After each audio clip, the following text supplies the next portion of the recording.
The 9,852nd meeting of the Security Council is resumed. I now give the floor to the representative of Spain. Gracias, señor presidente, por convocar esta reunión sobre UNRWA en un momento tan crítico para la agencia. Gracias, señor Lazzarini, por dirigirse al Consejo. En nombre de Bélgica, Irlanda, Luxemburgo, Malta, Noruega, Eslovenia y España, me gustaría expresarle todo nuestro apoyo a usted y a UNRWA y reconocer su trabajo esencial en toda la región, especialmente en el territorio palestino ocupado. Deseo rendir un homenaje especial al personal de UNRWA en Gaza por su trabajo y sacrificio en la prestación de asistencia y protección a la población civil. Deploramos profundamente la aprobación del 28 de octubre por la Knesset israelí de la legislación destinada a abolir las actividades de UNRWA en el territorio palestino ocupado. Si se aplica, la legislación tiene como objetivo suspender las operaciones de UNRWA en Cisjordania, incluyendo Jerusalén Este, y obstaculizando las operaciones vitales de UNRWA en Gaza. También estamos profundamente preocupados por la notificación a UNRWA para que cese sus operaciones y evacúe sus instalaciones en Jerusalén Este antes del 30 de enero.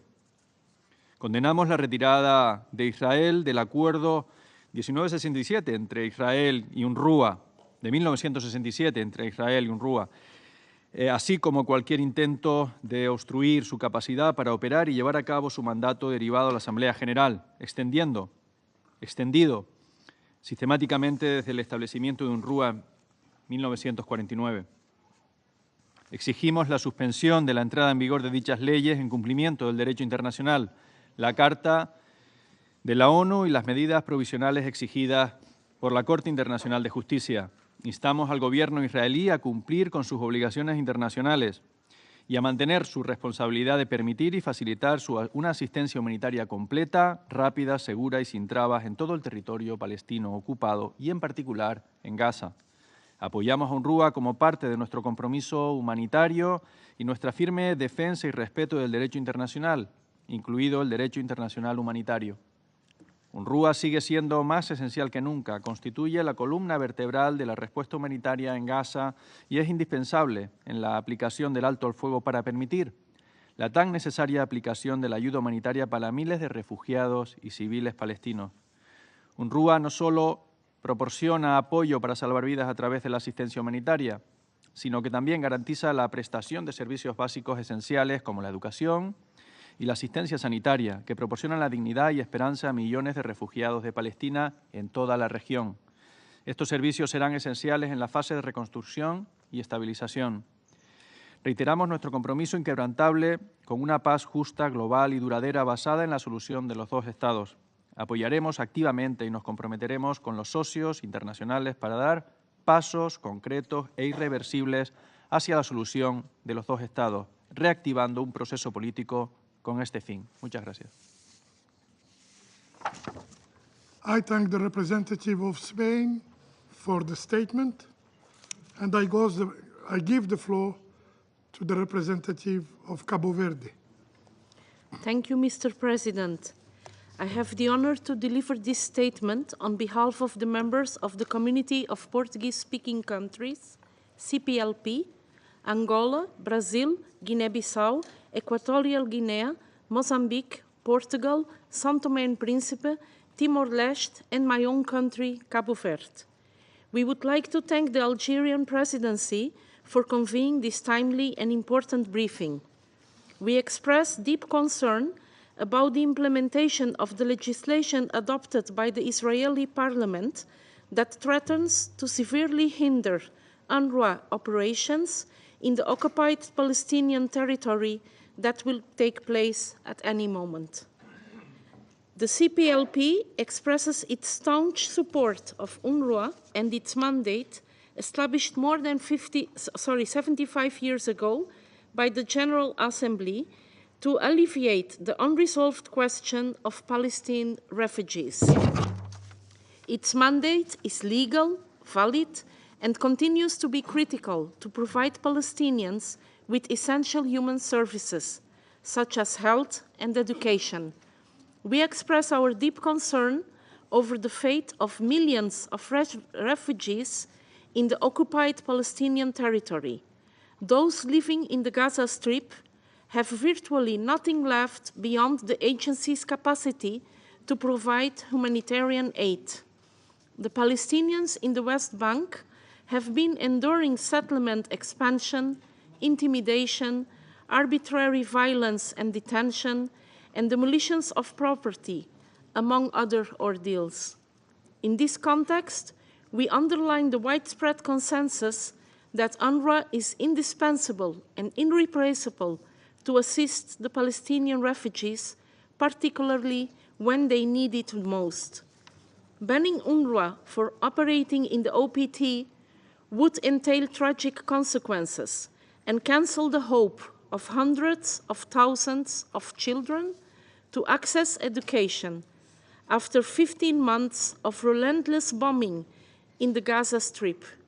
It would exacerbate tensions in an already unstable political environment and hamper furthermore the possibility of reaching a diplomatic solution for the Israeli-Palestinian conflict.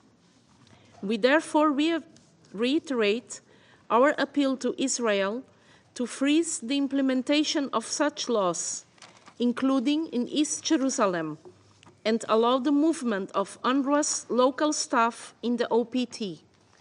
Continue the confliction of UNRWA installations in Gaza and the West Bank.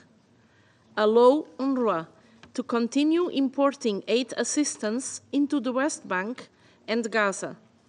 We urge all parties to resume a political dialogue in view to implement the two-state solution. The CPLP supports the ceasefire in Gaza, and we expect it can hold permanently. It is due time to go back to the path of diplomacy and seek political solutions for the underlying causes of the conflict. Mr. President, the Community of Portuguese-speaking countries calls for the Security Council to act on this matter and to protect UNRWA, keeping its privileges and immunities. UNRWA's fate must be intertwined with the final political solution for the Palestinian question, in line with the relevant resolutions of the Security Council and the General Assembly. Thank you, Mr. President. I thank the representative of Cabo Verde for the statement, and I now give the floor to the representative of Iceland.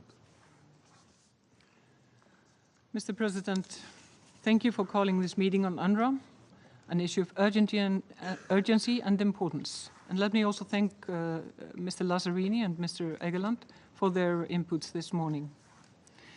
The long-awaited ceasefire in Gaza is an opportunity. In the short term, to bring urgent humanitarian aid.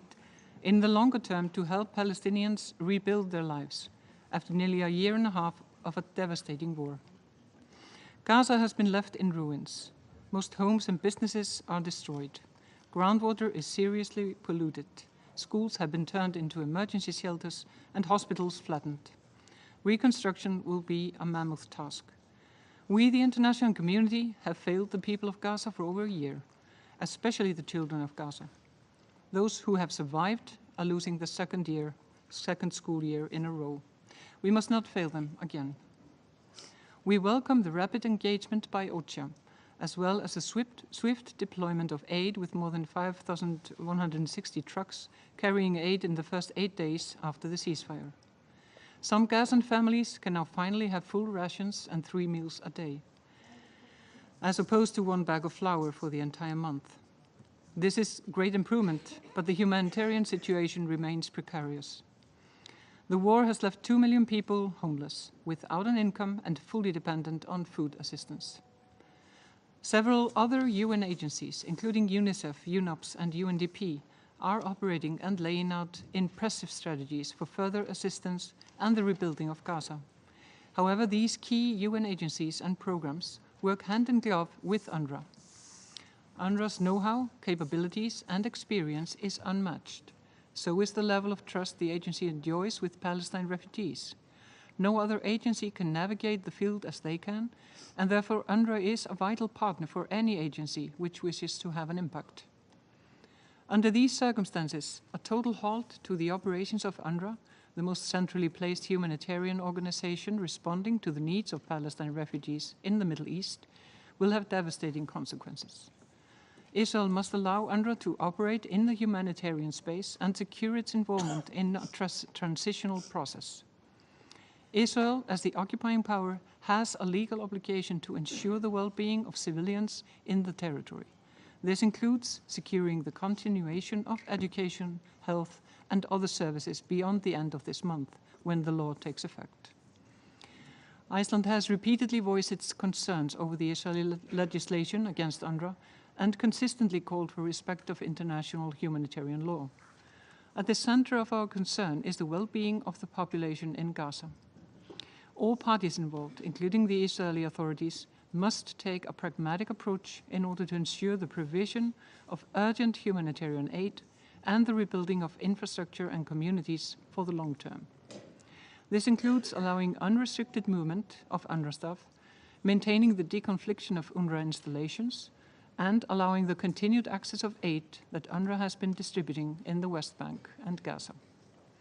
The unilateral action against UNRWA also threatens to undermine any prospect of a two-state solution. The organization has delivered essential services and humanitarian aid under extraordinarily difficult circumstances. The end of its mandate should be a part of a negotiated settlement between the people of Israel and Palestine. I thank you. I thank the representative of Iceland for the statement, and I now give the floor to the representative of Senegal. Je vous remercie, Monsieur le Président. À l'entame de mon propos, Monsieur le Président, je voudrais vous féliciter pour le leadership avec lequel vous conduisez cette présidence algérienne du Conseil de sécurité. Je voudrais également vous remercier d'avoir convoqué cette réunion sur la situation au Moyen-Orient, y compris la question de Palestine, avec un focus sur les moments troubles que vit l'Office de secours et de travaux des Nations Unies pour les réfugiés de Palestine dans le Proche-Orient UNRWA. C'est également le lieu de rendre un vibrant hommage appuyé à M. Philippe Lazzarini, commissaire général, et à tout son personnel dévoué qui est contraint aux sacrifices les plus extrêmes pour protéger les vies importantes. M. Lazzarini, votre exposé éclairant à plus d'un égard sur l'avenir incertain de l'Office et sur la menace grandissante de tragédies humaines sans précédent qui risque de se produire à Gaza si le mandat de l'Office venait à être empêché, et un plaidoyer remarquable en faveur du nécessaire appui que nous devons à l'UNRWA. Il n'est plus besoin de rappeler le rôle combien indispensable de l'UNRWA et la panoplie de services relatifs à la santé, à l'éducation, à l'alimentation, aux abris, entre autres, qu'il offre aux populations palestiniennes. À cet égard, même si ma délégation a salué à sa juste valeur l'accord de cessez-le-feu et le redémarrage de la fourniture de l'aide humanitaire, il n'en demeure pas moins que la catastrophe humanitaire qui sévit encore à Gaza du fait des mesures unilatérales, y compris par des attaques contre les civils prises par les autorités israéliennes. Cette situation regrettable est plus que préoccupante et sape toute confiance à une partie à un accord vital pour les civils gazaouis et fruit de plusieurs mois d'intenses efforts diplomatiques. Monsieur le Président, le Conseil de sécurité ne doit pas tomber dans le piège d'allégations non documentées, de manque de neutralité qui cachent mal la volonté de perpétuer des pratiques illégales largement condamnées par la communauté internationale éprise de paix et de justice. Il est plus que jamais urgent que le Conseil de sécurité s'acquitte de sa responsabilité pour, d'une part, faire respecter scrupuleusement l'accord de cessez-le-feu et, d'autre part, exiger d'Israël le respect du droit international humanitaire et le retrait de toutes les mesures unilatérales qui visent à empêcher la mise en œuvre du mandat de l'UNRWA. Il s'agit d'une obligation juridique et d'un devoir moral pour empêcher l'avènement d'un précédent dangereux qui pourrait guetter toutes les entités et toutes les missions onusiennes à travers le monde. Nulle part ailleurs, les Nations Unies n'auront la garantie de pouvoir exécuter leur mandat. mais ce serait surtout retirer aux populations palestiniennes à Jérusalem et en Cisjordanie l'aide humanitaire au moment où elles en ont le plus besoin et annihiler plus de 75 années de sacrifices et d'œuvres communes pour le compte de l'humanitaire. Le soutien politique unanime de tous les États membres ainsi que les contributions volontaires au budget de l'Office sont une adhésion de la communauté internationale à la poursuite du mandat de l'UNRWA qui nourrit les espoirs de paix et de reconstruction pour ces populations qui ont tout enduré et tout perdu. Pour conclure, ma délégation exige la mise en œuvre des mesures conservatoires édictées par la Cour internationale de justice dans ses différentes décisions et appelle la communauté internationale à s'investir pour un cessez-le-feu permanent et à défendre l'UNRWA pour mieux protéger les droits inaliénables du peuple palestinien. Je vous remercie. I thank the representative of Senegal for the statement. There are no more names inscribed on the list of speakers. The meeting is adjourned.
Good afternoon, ladies and gentlemen.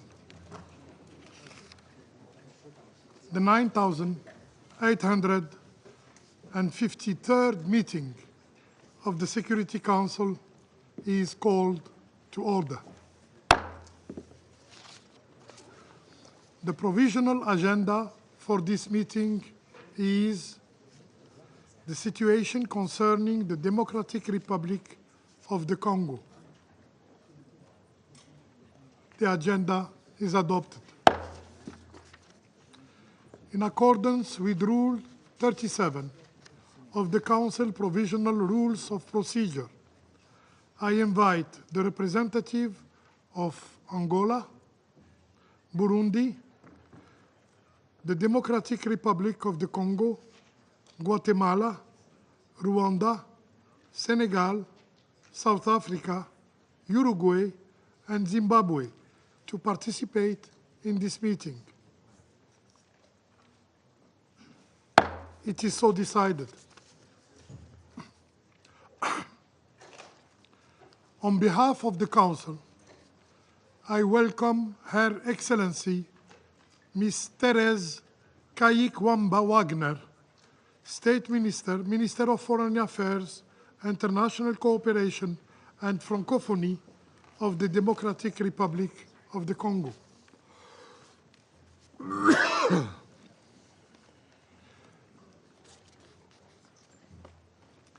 In accordance with Rule 39 of the Council's Provisional Rules of Procedure, I invite Ms. Viviane van de Peer, Deputy Special Representative for Protection and operations of the United Nations Stabilization Mission in the Democratic Republic of the Congo to participate in this meeting.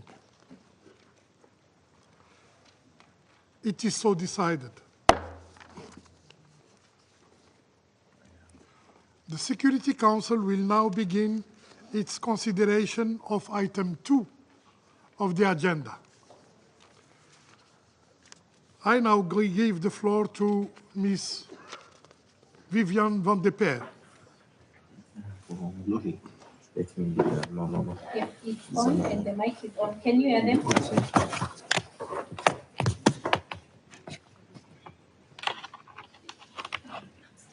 Yes. You have the floor, madam. We're having some difficulties here, but I hope you can hear me. Good afternoon, Mr. President, distinguished members of the Council. Madam, Hi, MONUSCO, can you hear me? yes, we can hear you. Can you hear Okay. us? I can hear you, yes. It's a little low, but I can hear you. Can we zoom in the camera? Zoom in the camera. Zoom in the camera.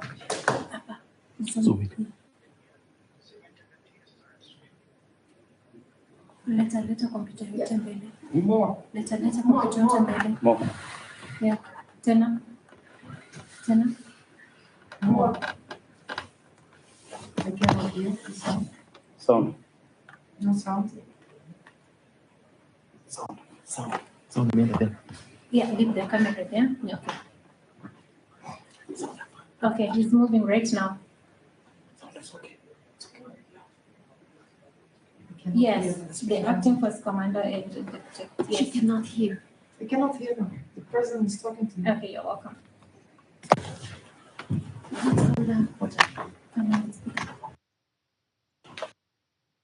Anasema na mwenye ako chini mwenye ako hapo kwa kamera atoke. Amesema mwenye anaonekana kwa kamera atoke. So adjust hizi tutoke sisi wote. Hata na kamera ikae tu venye ilikuwa.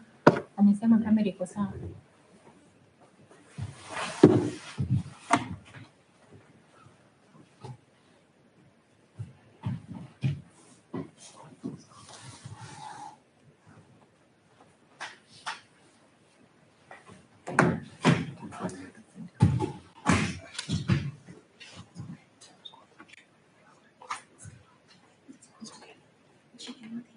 Cannot hear the president.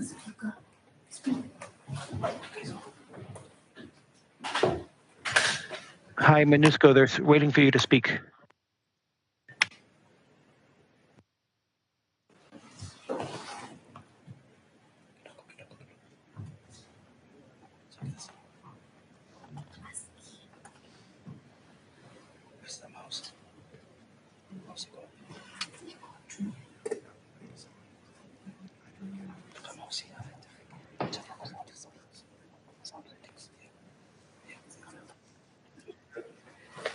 Thank you, President. We apologize deeply for these technical difficulties. Can you hear me? You have the floor, madam. Thank you. Mr. President, distinguished members of the Council, Madam Minister of State, Minister of Foreign Affairs of the Democratic Republic of the Congo, Permanent Representative of the Republic of Rwanda, and other distinguished ambassadors and representatives. Thank you for convening an emergency meeting of the Security Council to follow up on the situation in Goma. Allow me to share with you our understanding of the current situation and the implications for MONUSCO. The escalating clashes in eastern DRC have resulted in massive displacement. More than 178,000 people fled Kalehe territory when the M23 took over Minova, with more than 34,000 of them seeking refuge in already overcrowded existing IDP sites in and around Goma. This surge has exacerbated an already dire humanitarian situation and also a protection situation, overwhelming Goma's infrastructure and compounding challenges related to water, electricity, and medical services. Despite the deliberations and the appeal by member states at the Emergency Security Council meeting on 26 January, The M23 RDF launched an attack on Goma using heavy direct and indirect fire within hours after the conclusion of the Security Council meeting. These attacks continue to ravage the city, killing, injuring, traumatizing, and displacing civilians and exacerbating the crisis. In accordance with its obligations under international humanitarian law, during the last few days, MONUSCO has received a large number of people seeking refuge, including officials and various elements who have surrendered their arms, which underscores once again the critical role of peacekeeping in such a volatile environment. The mission's human rights component also continues to receive requests for individual protection measures from human rights defenders and civil society organizations, and is working internally and with external partners to ensure their safety. However, MONUSCO's bases are not able to accommodate the large number of surrendering elements and civilians seeking refuge. Moreover, our bases are not safe themselves. 2 mortars fell in MONUSCO bases and compounds in the last 3 days, as well as countless bullets. Installations of former police unit staff in Jambar camp have been destroyed and burned. MONUSCO is storing voluntarily relinquished or abandoned weapons in accordance with international standards. MONUSCO is taking concrete steps to secure these weapons surrendered by various fighting elements to avoid any possible scenario where the mission could be put under pressure to hand over those weapons to any group. Casualty evacuation efforts remain a significant challenge. During the fighting in Sake, which began 4 days ago, peacekeepers were seriously injured. We continue to do our utmost to ensure timely evacuation of injured peacekeepers and other casualties to a level 3 hospital in Goma, despite continuing challenges. The fighting of the past week has also severely hampered supply convoys and consumed many resources held by MONUSCO's units. Damage to camps, including water tanks, generators, and vehicles, has further exacerbated the situation. Many troops are now running out of critical equipment, especially water, food, medical supplies, and blood. In some camps, fuel shortages have rendered generators inoperable, affecting communications equipment. In addition, a significant number of non-combatants have sought refuge in MONUSCO's camps in need of food, water, and medical care, further straining already limited supplies. The MONUSCO warehouse at the airport has been looted, further depleting supplies. The courthouse in Goma has been looted, and I can continue with this list. The proliferation of weapons in Goma poses a significant risk as combatants blend into the civilian population and abandoned military depots are looted by civilians. The mass influx of internally displaced persons without shelter, the separation of families, the proliferation of armed elements, and the escape of prisoners following a breakout from Goma prison increase the vulnerability of women and children to sexual and gender-based violence. Therefore, in line with the appeal of the Bishop of Goma, we call on all parties and the population to guarantee the protection of life and access to basic services for all and to prevent sexual violence. Armed clashes in Masisi, Rutshuru, and Nyiragongo continue to result in civilian casualties and displacements, further escalating the humanitarian crisis. Electricity and water supplies remain disrupted in Goma, and medical facilities are completely overwhelmed. Due to the intensity of the ongoing combat and the proximity of the front lines, humanitarian operations have been suspended or readjusted. Immediate action is required to alleviate the suffering of civilians and enable life-saving humanitarian efforts to proceed. Moreover, ethnically motivated attacks in a region with a very sensitive history need to be taken seriously. In the past 4 days, the Human Rights Office has documented at least 1 case of ethnically motivated lynching in an IDP site in Goma, as well as physical and verbal violence against journalists in Goma, all due to their perceived ethnic identity. In light of the ongoing crisis, we urgently require the end of jamming and spoofing, as well as the establishment of humanitarian corridors between Goma, Minova, and Bukavu. This will allow the resupply of essential items, the rotation of humanitarian staff, and the safe movement of civilians. We also appeal for the establishment of high-level diplomatic channels to ensure that critical airports, border points, and humanitarian access routes are reopened without delay. We stress that military action cannot resolve this conflict. It is imperative that all parties cease hostilities and commit to political dialogue in order to prevent further civilian suffering. Resuming the Luanda process is of the utmost urgency to ensure a path towards de-escalation and to avert the looming threat of a third Congo war. We remind all parties of their obligation to uphold international humanitarian law and stress that attacks on United Nations peacekeepers may constitute war crimes. The degree of suffering that the population in Goma and its environments is enduring is truly unimaginable. Let us please draw on our humanity and do our utmost to bring an immediate end to such levels of violence and suffering. In conclusion, the situation in Goma requires urgent and coordinated international action. Despite the significant challenges, MONUSCO continues to play a vital role in this crisis in the Eastern DRC and has proven to be a beacon for myriad vulnerable groups seeking protection. However, the mission is challenged in ensuring the safety of its staff and premises, which has been severely impacted by the heavy direct and indirect fire used in these last few days, and to address the logistical, human rights, and humanitarian challenges we are all facing to ensure the mission's continued effectiveness.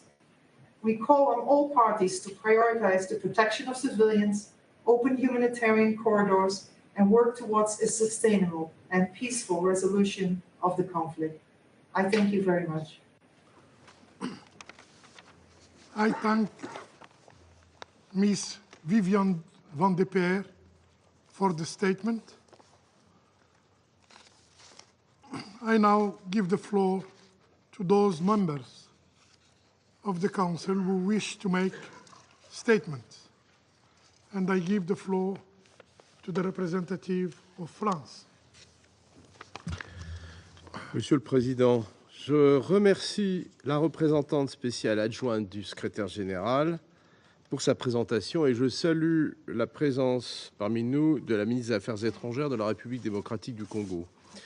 Le Conseil de sécurité se réunit une nouvelle fois en raison de la détérioration continue de la situation dans le Nord Kivu.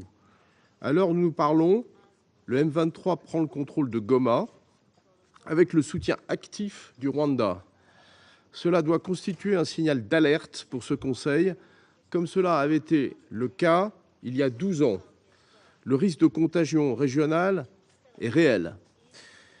La prise de Goma comporte des risques majeurs pour la sécurité des populations et elle conduit au déplacement de centaines de milliers de personnes. Il est impératif d'y mettre un terme. La France condamne fermement cette offensive. Le M23 doit cesser immédiatement son offensive et se retirer des territoires dont il a pris le contrôle. Le soutien aux groupes armés par toutes les parties doit cesser. La priorité va donc au retour au cessez-le-feu et à la reprise du dialogue. Il n'y a pas d'issue militaire au conflit. La France réaffirme sa solidarité envers la République démocratique du Congo et son attachement indéfectible à son intégrité territoriale et à sa souveraineté. Ici comme ailleurs, le respect de la Charte des Nations Unies s'impose. La France poursuit ses contacts au plus haut niveau afin de relancer un processus politique. Nous saluons la mobilisation régionale et nous espérons que la réunion du Conseil de paix et sécurité de l'Union africaine ce jour et le sommet de la Communauté d'Afrique de l'Est demain permettront d'avancer dans la direction d'une paix durable. Le dialogue engagé dans le cadre des processus de Luanda et Nairobi doit reprendre sans délai. La France apporte son plein soutien à ces processus et elle appelle les parties à respecter leurs engagements conclus dans le cadre du processus de Luanda, retrait des troupes rwandaises du territoire congolais et mise en œuvre du plan de démantèlement des forces démocratiques de libération du Rwanda. Enfin, la France tient à réaffirmer avec force son soutien à la MONUSCO. Son mandat a été renouvelé à l'unanimité le 20 décembre dernier. Nous condamnons les attaques menées par le M23 à son encontre qui ont conduit à la mort de plusieurs casques bleus ces derniers jours. Nous exprimons nos condoléances à leurs familles. Les personnels et les emprises des Nations Unies doivent être respectés. Les attaques contre les casques bleus, ainsi que des civils et des personnels humanitaires, sont susceptibles de constituer des crimes de guerre. Un accès humanitaire complet doit être garanti et les violations du droit international humanitaire et des droits de l'homme doivent être condamnées. La France condamne à nouveau le déploiement de systèmes de missiles solaires et de brouillage des signaux GPS dans les zones contrôlées par le M23, avec le soutien direct des forces rwandaises de défense. La MONUSCO doit pouvoir continuer à mener son action pour protéger les populations. La situation à Goma emporte des conséquences humanitaires et politiques majeures. Nous nous assurerons que ce Conseil reste pleinement mobilisé face à la gravité de cette situation. Je vous remercie. I thank the representative of France for their statement, and I now give the floor to the representative of Sierra Leone. Thank you, Mr. President. Mr. President, thank you for convening this emergency meeting of the Security Council. I have the honor to deliver this statement on behalf of the A3+ members, Algeria, Guyana, Somalia, and my own country, Sierra Leone. At the outset, we pay tribute to the brave peacekeepers, MONUSCO personnel, and other UN staff who are risking their lives in pursuit of peace and the protection of civilians in Eastern Democratic Republic of Congo. We also honor those peacekeepers and SAMI DRC personnel who have made the ultimate sacrifice in service of peace. Our deepest condolences go to their families and to the government and people of South Africa, Malawi, and Uruguay. We express our gratitude to Ms. Viviane van der Peer, Deputy Special Representative for Protection and Operations in MONUSCO, for a comprehensive briefing on the dire situation on the ground. We also welcome the participation of Her Excellency Therese Kaik-Wamba Wagner, State Minister for Foreign Affairs and International Cooperation of the DRC, as well as the representatives of all other participating states in this meeting. Mr. President, we commend the swift convening of this emergency meeting. In less than 72 hours, the Security Council has convened for a second time to address the rapidly evolving situation in Eastern DRC. The A3+ is deeply concerned about the volatility of the situation, the ongoing conflict, and the resulting stalemate, which present a high risk of a broader regional conflict. We have listened attentively to Ms. van der Peer's briefing, and it is clear that the people of Goma, and indeed the wider Congolese population, deserve more than a temporary cessation of the M23/AFC offensive. They need the guns to be silent through a comprehensive political process that will not only end their suffering, but also guarantee respect for the DRC's sovereignty and territorial integrity. In this regard, we make the following point. First, we call for an immediate de-escalation of the tension and a restoration of calm in Goma. We urge the M23/AFC to cease its advances and for all parties to exercise the utmost restraint to ensure the protection of civilians. Given the unpredictable and volatile nature of the situation in Goma and surrounding areas, it is imperative that all efforts, whether from MONUSCO or other actors, focus on safeguarding the population from harm.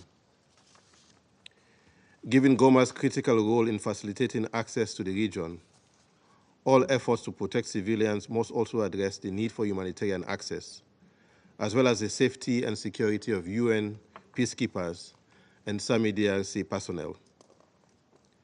The M23/AFC must refrain from obstructing humanitarian assistance or closing humanitarian corridors.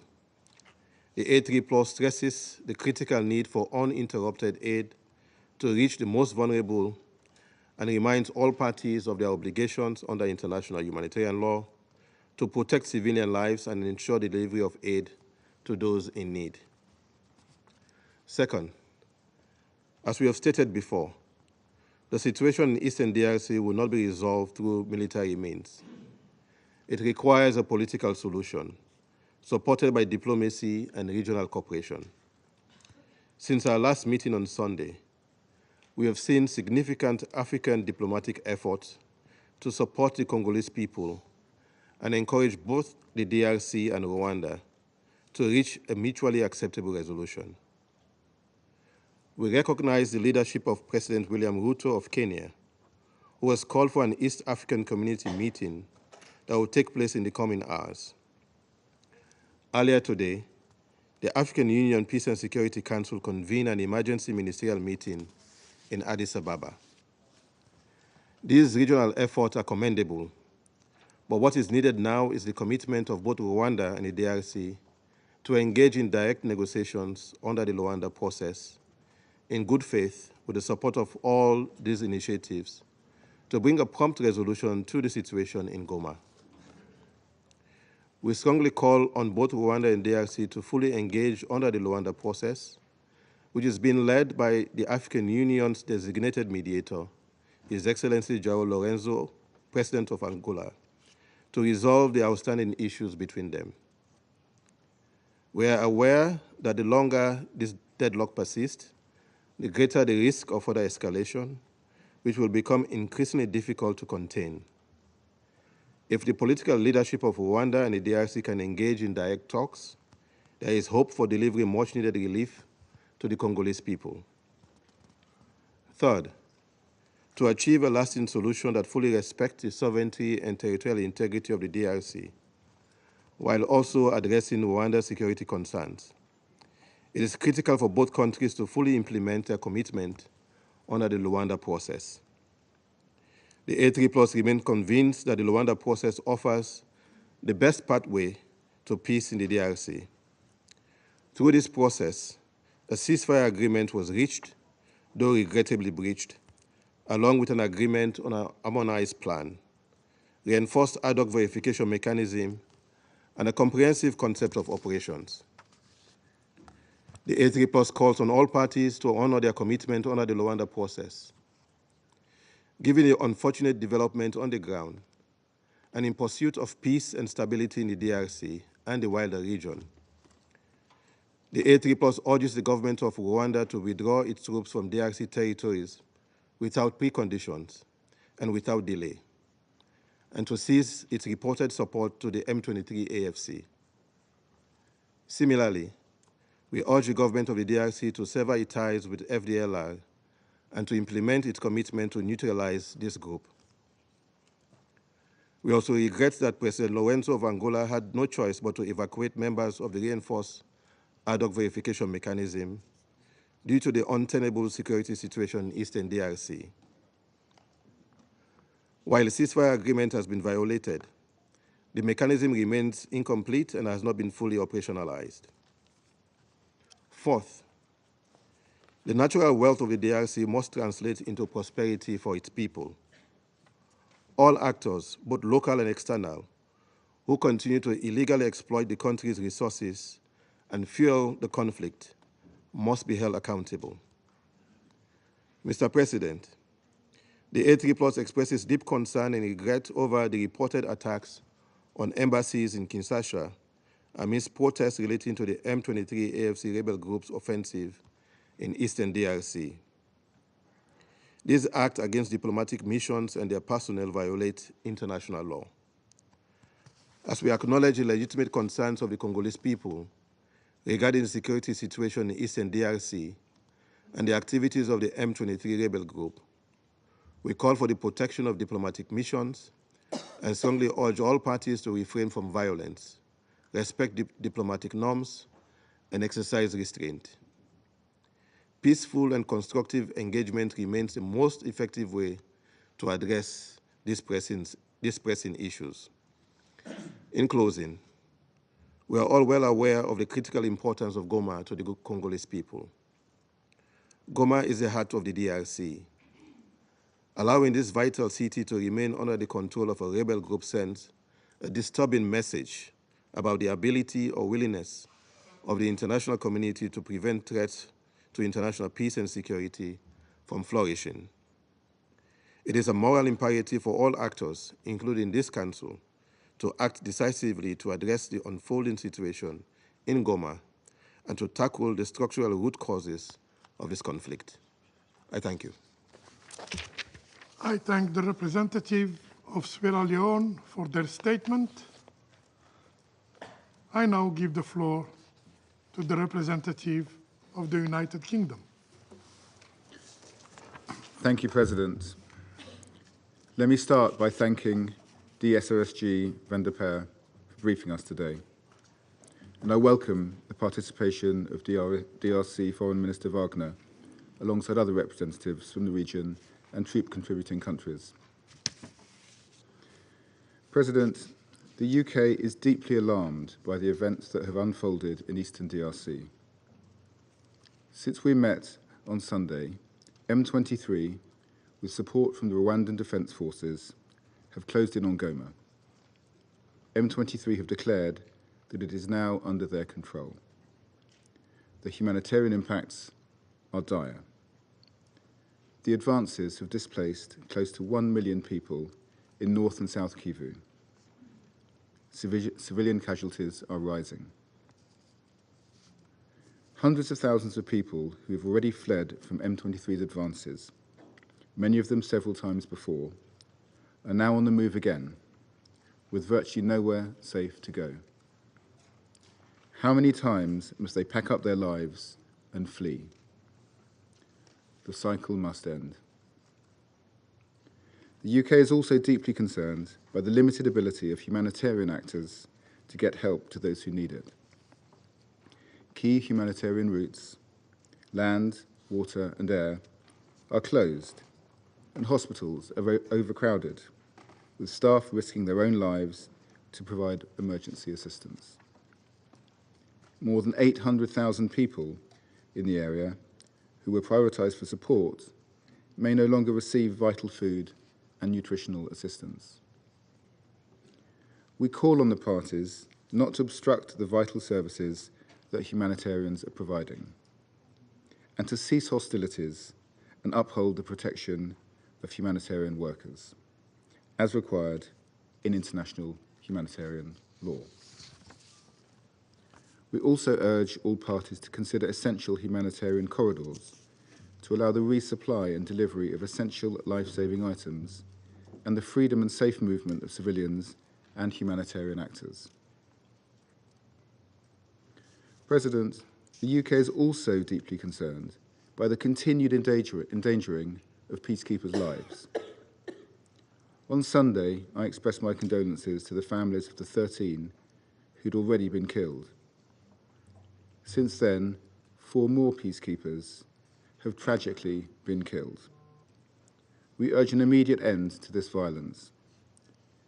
We commend the leadership of MONUSCO, your courage under fire, and we thank you for the vital work of the mission. Finally, President, the UK's Foreign Secretary and Minister for Africa have spoken with Rwanda at the highest levels, as well as with wider partners in the region. And we have made clear that there can be no military solution. We urge all parties to cease hostilities and return to diplomatic talks immediately without preconditions. We remain committed to ensuring this Council takes the necessary action to support an end to this conflict. Thank you. I thank the representative of the United Kingdom for the statement, and I now give the floor to the representative of the Russian Federation. Господин председатель, благодарим заместителя спецпредставителя генерального секретаря Вивиан Ван де Пер за брифинг. Приветствуем участие в заседании министра иностранных дел Демократической Республики Конго Терезы Вагнер, представителей остальных стран, запросившихся по правилу 37. Уважаемые коллеги, 2 дня назад мы встречались в этом зале и обсуждали тревожное развитие ситуации на востоке этой страны. В последние 48 часов она стремительно деградировала, особенно в связи с захватом Гомы, где находится свыше 1 миллиона гражданских лиц. Россия решительно осуждает действия группировки М-23. Мы призываем к немедленной остановке боестолкновений и выводу бойцов этого незаконного вооруженного формирования из захваченных населенных пунктов, из занятых территорий. Мы также призываем внешние силы прекратить поддержку М-23 и отозвать свои воинские подразделения. Необходимо без промедления возобновить переговорный процесс в Луанде. Нельзя допускать разрастание эскалации, создающей угрозу жизни людей по обе стороны границы и чреватой скатыванием к межгосударственному конфликту регионального масштаба. Мы глубоко озабочены гуманитарными последствиями происходящего. На наших с вами глазах и без того тяжелая ситуация в Северном Киву превращается в настоящую гуманитарную катастрофу. Гома фактически отрезана от внешнего мира, что может привести к тяжелейшим последствиям для жителей города и бежавших туда внутренне перемещенных лиц. Вновь выражаем соболезнования семьям погибших граждан ДРК, миротворцев ООН и павших бойцов сообщества развития Юга Африки. Мы солидарны с правительствами ДРК и государств, потерявших своих военнослужащих. Желаем скорейшего выздоровления всем раненым. Хотел бы подчеркнуть, что Россия безоговорочно осуждает нападение на миротворцев. Это абсолютно неприемлемо. Мы твердо поддерживаем миссию ООН по стабилизации в Демократической Республике Конго, ее руководство и голубые каски. Мы также осуждаем любые нападения или проявления агрессии в отношении иностранных дипломатических представительств. Такие действия не имеют ничего общего с мирными демонстрациями. Призываем Киншасу обеспечить защиту зарубежных миссий и дипломатического персонала в соответствии с Венской конвенцией и международными обязательствами. Насилие на востоке ДРК необходимо остановить. Однако военного пути урегулирования кризиса не существует. Совершенно очевидно, что это возможно только в результате политической договоренности. Убеждены, что луандийский процесс остается той площадкой, где эта договоренность может быть достигнута. Мы внимательно выслушали представителя Анголы в ходе заседания этого совета в прошедшее воскресенье. Он прямо сказал, что единственным препятствием для подписания документа о примирении между Киншасой и Кигали остался вопрос о прекращении государственного взаимодействия с незаконными вооруженными формированиями.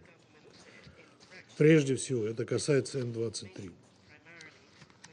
Без урегулирования статуса этой группировки в рамках межконголезского диалога попытки добиться оздоровления отношений между ДРК и Руандой не принесут устойчивого результата. В этом смысле крайне востребованы срочный перезапуск найробийского процесса или продвижение схожих региональных инициатив. Альтернативы этому нет. Господин председатель, попытки урегулировать кризис также будут бесплодными, если страны региона Великих озер не примут решительных мер для борьбы с незаконной эксплуатацией контрабандной природных ресурсов.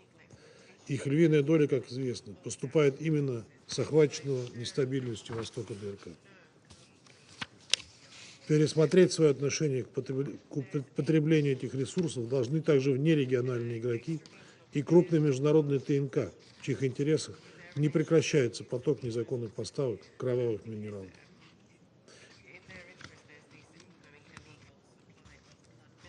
Эти же государства имеют все инструменты, чтобы остановить горячую фазу конфликта и оказать давление на стороны для того, чтобы они вернулись к переговорам.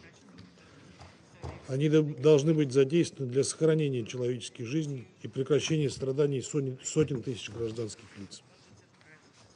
К сожалению, все мы видели, что принятое Советом заявление не остановило М-23 и тех, кто поддерживает эту группировку, от захвата Гомы и продолжения боевых действий. Россия со своей стороны будет использовать все возможности, в том числе на площадке этого Совета, чтобы остановить эскалацию и восстановить перспективу дипломатического регулирования в интересах стабилизации ситуации на востоке ДРК. Благодарю вас. I thank the representative of the Russian Federation for the statement. I now give the floor to the representative of the United States. Thank you, President. Thank you, DSRSG, Vivian van de Peer, for your briefing on the unacceptable events of the last 48 hours. The United States condemns the seizure of Goma and urges this Council to consider measures to halt the territorial advances by Rwandan troops and M23.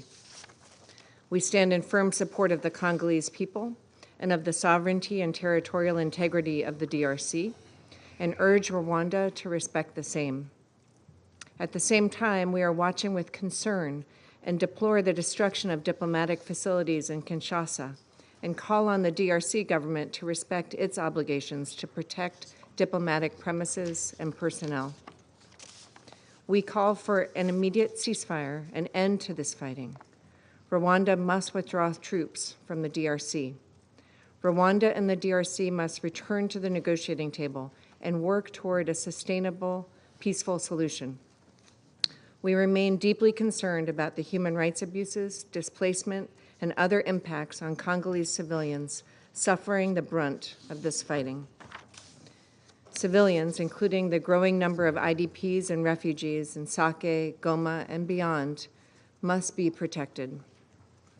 More than ever, humanitarian actors must be allowed to operate freely and deliver life-saving aid.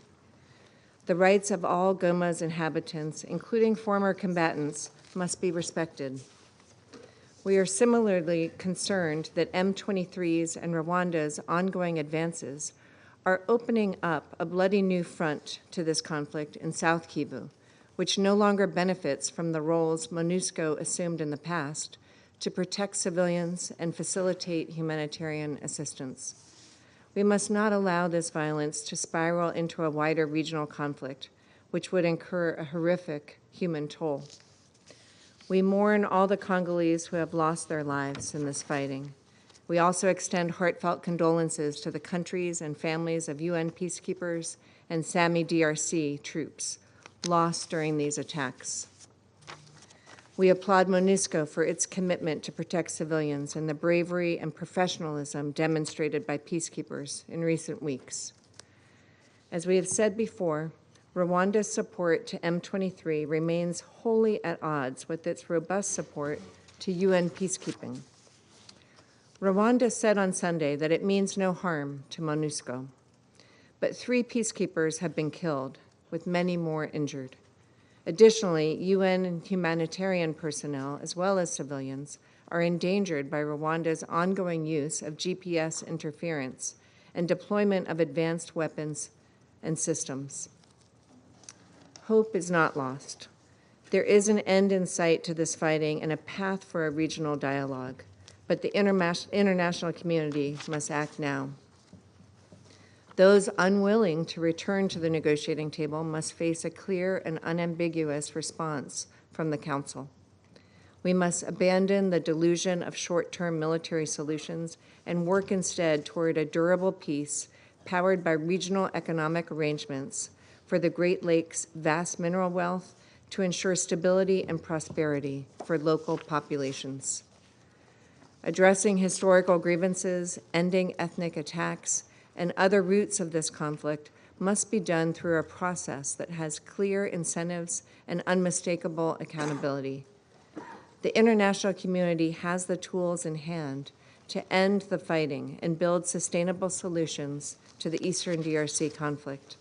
We must collectively marshal the will to leverage such tools, as the United States is fully prepared to do, or be prepared to accept unthinkable cost, measured in human lives. Indeed, as the United States observed at our briefing on Sunday, we will consider all the tools at our disposal in order to hold accountable those responsible for sustaining armed conflict, instability, and insecurity in the DRC. I thank you. I thank the representative of the United States for the statement. I now give the floor to the representative of Denmark. Thank you, Mr. President. And thank you, dear SRG Van der Peer, for your briefing on this serious and involving situation. I welcome this presence of Her Excellency Foreign Minister Wagner at this meeting. Mr. President, just 2 days ago, this Council convened urgently to address the situation in eastern DRC. We were briefed on the dramatic escalation of Goma on a knife's edge, of peacekeepers being killed and civilians fleeing. Today, the situation has continued to deteriorate.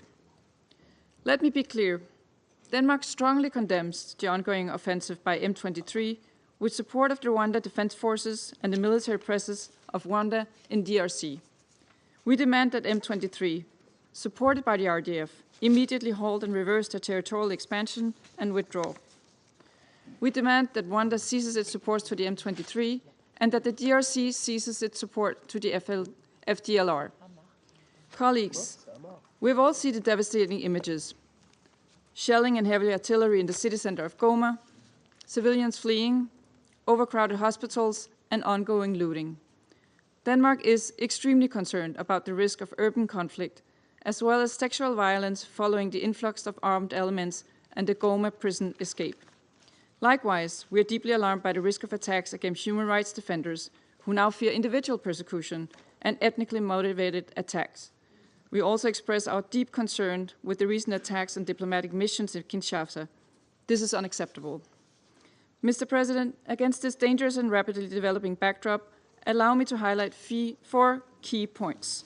First, Denmark demands an immediate cessation of hostilities, as well as unhindered, rapid and safe humanitarian access to all populations in and around Goma. This includes open humanitarian corridors, open land borders, and airspace. This cannot be understated. In line with international humanitarian law, medical and humanitarian personnel must be protected, and their ability to provide life-saving care must be ensured. Parties must engage with the UN humanitarian actors for deconfliction purposes and allow trauma and specialized medical teams urgent access. Upholding IHL is not an option, it's an obligation. Second, Denmark firmly condemns any form of violence targeting civilians and objects indispensable to the survival of the civilian populations. We demand their immediate protection and the respect for human rights, regardless of ethnic group, gender, or age. Perpetrators of any attack against civilians must be held to account, no matter their rank or affiliation. Third, we express our full support to MONUSCO as it fulfills its critical mandate facing extremely difficult circumstances. We remind the parties that any involvement in attacks against MONUSCO peacekeepers may constitute a war crime and a basis for sanctioned designations pursuant to United Nations Security Council resolutions. Fourth, Mr. President, as we underlined just 2 days ago, there is no military solution to this conflict, only a political one. We urge DRC and Rwanda to immediately and in good faith fully re-engage and fully recommit to diplomatic talks in the regional peace processes in place. The Luanda and Nairobi processes are the means to solve this conflict. Colleagues, we are not here merely to request that the parties uphold their obligations under international law. When these obligations are consistently violated, it is incumbent upon us to consider all appropriate tools at the Council's disposal. Mr. President, to conclude, the people of the DRC deserve peace. The peoples of the Great Lake region deserve peace. As the UN body charged with the maintenance of international peace and security, this Council should act decisively in support of this goal. Count on Denmark's support. Thank you. I thank the representative of Denmark for the statement. I now give the floor to the representative of Slovenia. Thank you, Mr. President. We thank Algeria for convening this urgent meeting. We also thank Ms. Van der Peer for her briefing. Mr. President, just 2 days ago, this Council condemned the advances of M23 and demanded that the offensive and advances towards Goma immediately stop. Unfortunately, the developments since then have only confirmed our fears. Mr. President, the M23's continued offensive, including the seizure of Goma, with support from Rwanda Defense Forces, is a clear threat to regional stability. We strongly condemn these actions.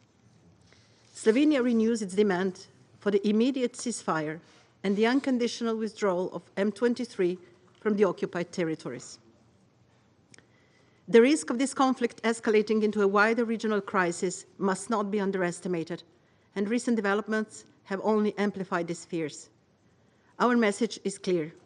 The violence must stop, and diplomacy must take the lead.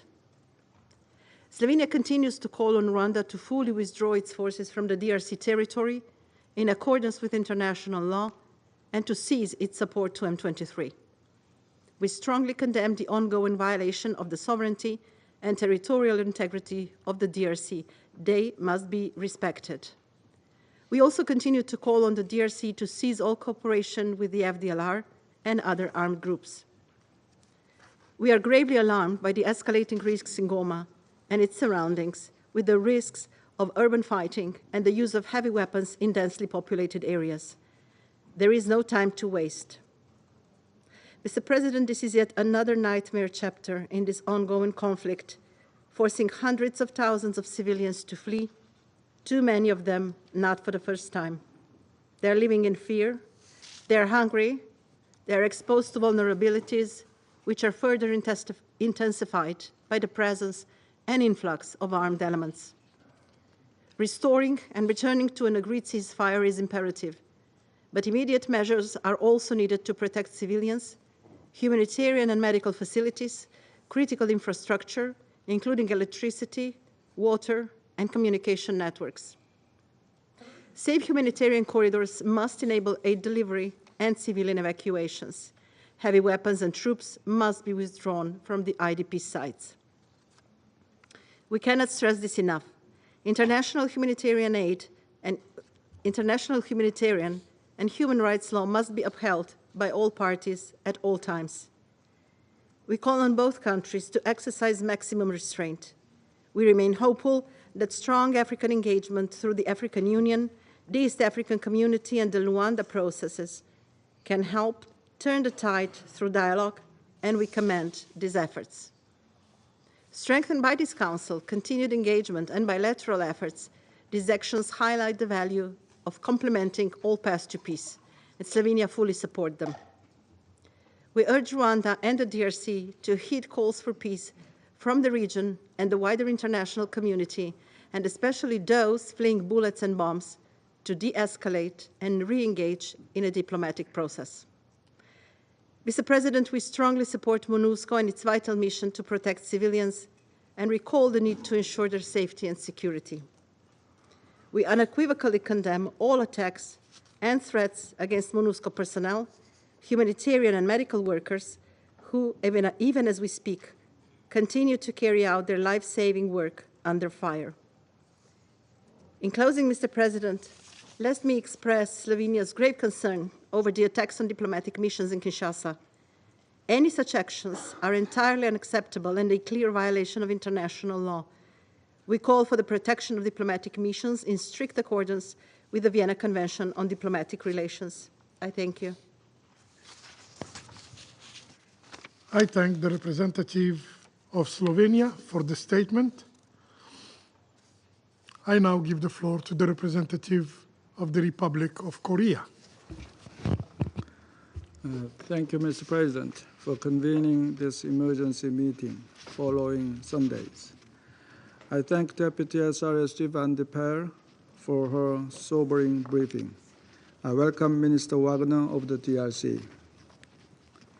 At the outset, the Republic of Korea reaffirms its steadfast support for MONUSCO and the regional and sub-regional organizations for their tireless efforts in addressing this perilous crisis. We also reiterate our firm commitment to ensuring the safety and security of MONUSCO peacekeepers. At the same time, we strongly condemn the attacks on diplomatic missions in Kinshasa and urgently call for their immediate cessation. We urge the DRC government to fulfill its obligations under international law by ensuring the protection of all diplomatic missions within its territory. Mr. President, I would like to underscore 3 points today as we confront the devastating and fluid developments on the ground. First, we deeply regret that the unified call of the Security Council during Sunday's meeting, and along with the subsequent press statement, has been blatantly disregarded by the M23 and Rwanda. We demand that the M23 immediately halts its unjustifiable military actions in eastern DRC and withdraw from its offensive in Goma. Their reckless actions are forcing civilians to flee with no safe refuge, endangering hundreds of thousands of innocent lives. Equally critical, we urge Rwanda to refrain from further escalating the conflict. We must once again stress our urgent appeal to Rwanda to cease all forms of support to M23 and promptly withdraw any unauthorized military presence from DRC territory. These actions undermine the foundational principles of the UN Charter, including respect for sovereignty and territorial integrity. Second, the Security Council must consider all measures at its disposal to bring an end to this devastating conflict. The Council must deliver a more decisive and unequivocal message. In addition, concrete actions must be pursued to effectively influence the strategic calculations of the parties involved in the conflict. We must recall that it was strong diplomatic pressure that stopped the M23 back in 2012. A thorough investigation into the attacks against the peacekeepers is also vital. The safety and security of UN peacekeepers is a top priority for the Security Council. All perpetrators of violations of international humanitarian and international human rights laws, including sexual and gender-based violence, must also be held accountable. Third, both the DRC and Rwanda must return to meaningful negotiations and fully honor their obligations under the Rwanda process. We reaffirm our full support for President Lourenço of Angola in his critical mediation efforts. We also look forward to the African Union Peace and Security Council playing a key role in exerting necessary pressure, following its emergency ministerial meeting held this morning. Furthermore, we encourage sustained and coordinated pressure from all regional and international actors at the highest levels of government to help urgently de-escalate this conflict. In conclusion, Mr. President, the Security Council must take action. Most importantly, we must not lose sight of the innocent civilians who, even as we meet here today, are awaiting the Council's action. The Republic of Korea remains steadfast in its commitment to constructive engagement, working collectively to swiftly and decisively overturn the consequences of unlawful military actions. Thank you, Mr. President. I thank the representative of the Republic of Korea for the statement, and I now give the floor to the representative of China. 谢谢主席。首先，我感谢你召集此次紧急会议，感谢佩尔副特别代表所做的通报，欢迎刚果金外长卡伊宽巴女士出席会议。继周日安理会审议刚果东局势以来，地面局势急转直下 ，M23 运动攻入北基乌省首府格马，大批平民逃离家园，爆发更大规模冲突的风险在上升，形势发展令人深感担忧。中国重申坚定支持刚果军主权和领土完整，反对任何违反联合国宪章和国际法的行为。中方要求 M23 运动立即停止一切敌对行动，撤出格马等占领区。中方希望卢旺达重视古特雷斯秘书长以及有关非洲国家发出的呼吁，停止对 M23 运动的军事支持，从刚果金领土立即撤出所有军事力量。我们敦促冲突各方遵守国际人道法，保护平民和民用设施的安全。同时，在刚果金的外国公民和机构安全也应得到保护。中方再次强烈谴责 M23运动针对联合国维和人员的袭击。我们向联钢团在极其危险环境下坚守岗位表示敬意，支持联钢团按照安理会授权继续开展保护平民等工作。我们重申，针对维和人员的任何袭击都不可接受，敦促各方避免采取可能危及维和营地和维和人员安全的行动。主席，需要强调的是，刚东问题没有军事解决的方案，外交谈判是唯一出路。中方支持安哥拉以及南非、肯尼亚等国的领导人同当事国进行紧急沟通，欢迎东共体宣布将举行紧急会议。我们呼吁卢旺达和刚果金尽快重回外交对话轨道，落实在卢安达进程下相互作出的承诺，包括消除 FDLR 武装的威胁。希望两国积极回应国际社会和地区国家的斡旋调解努力，坚持通过对话谈判解决存在的关切。当前，刚东局势正处在十分危险的重要节点，中方支持安理会保持团结，采取必要行动，为防止局势进一步恶化，推动政治解决创造有利条件。谢谢主席。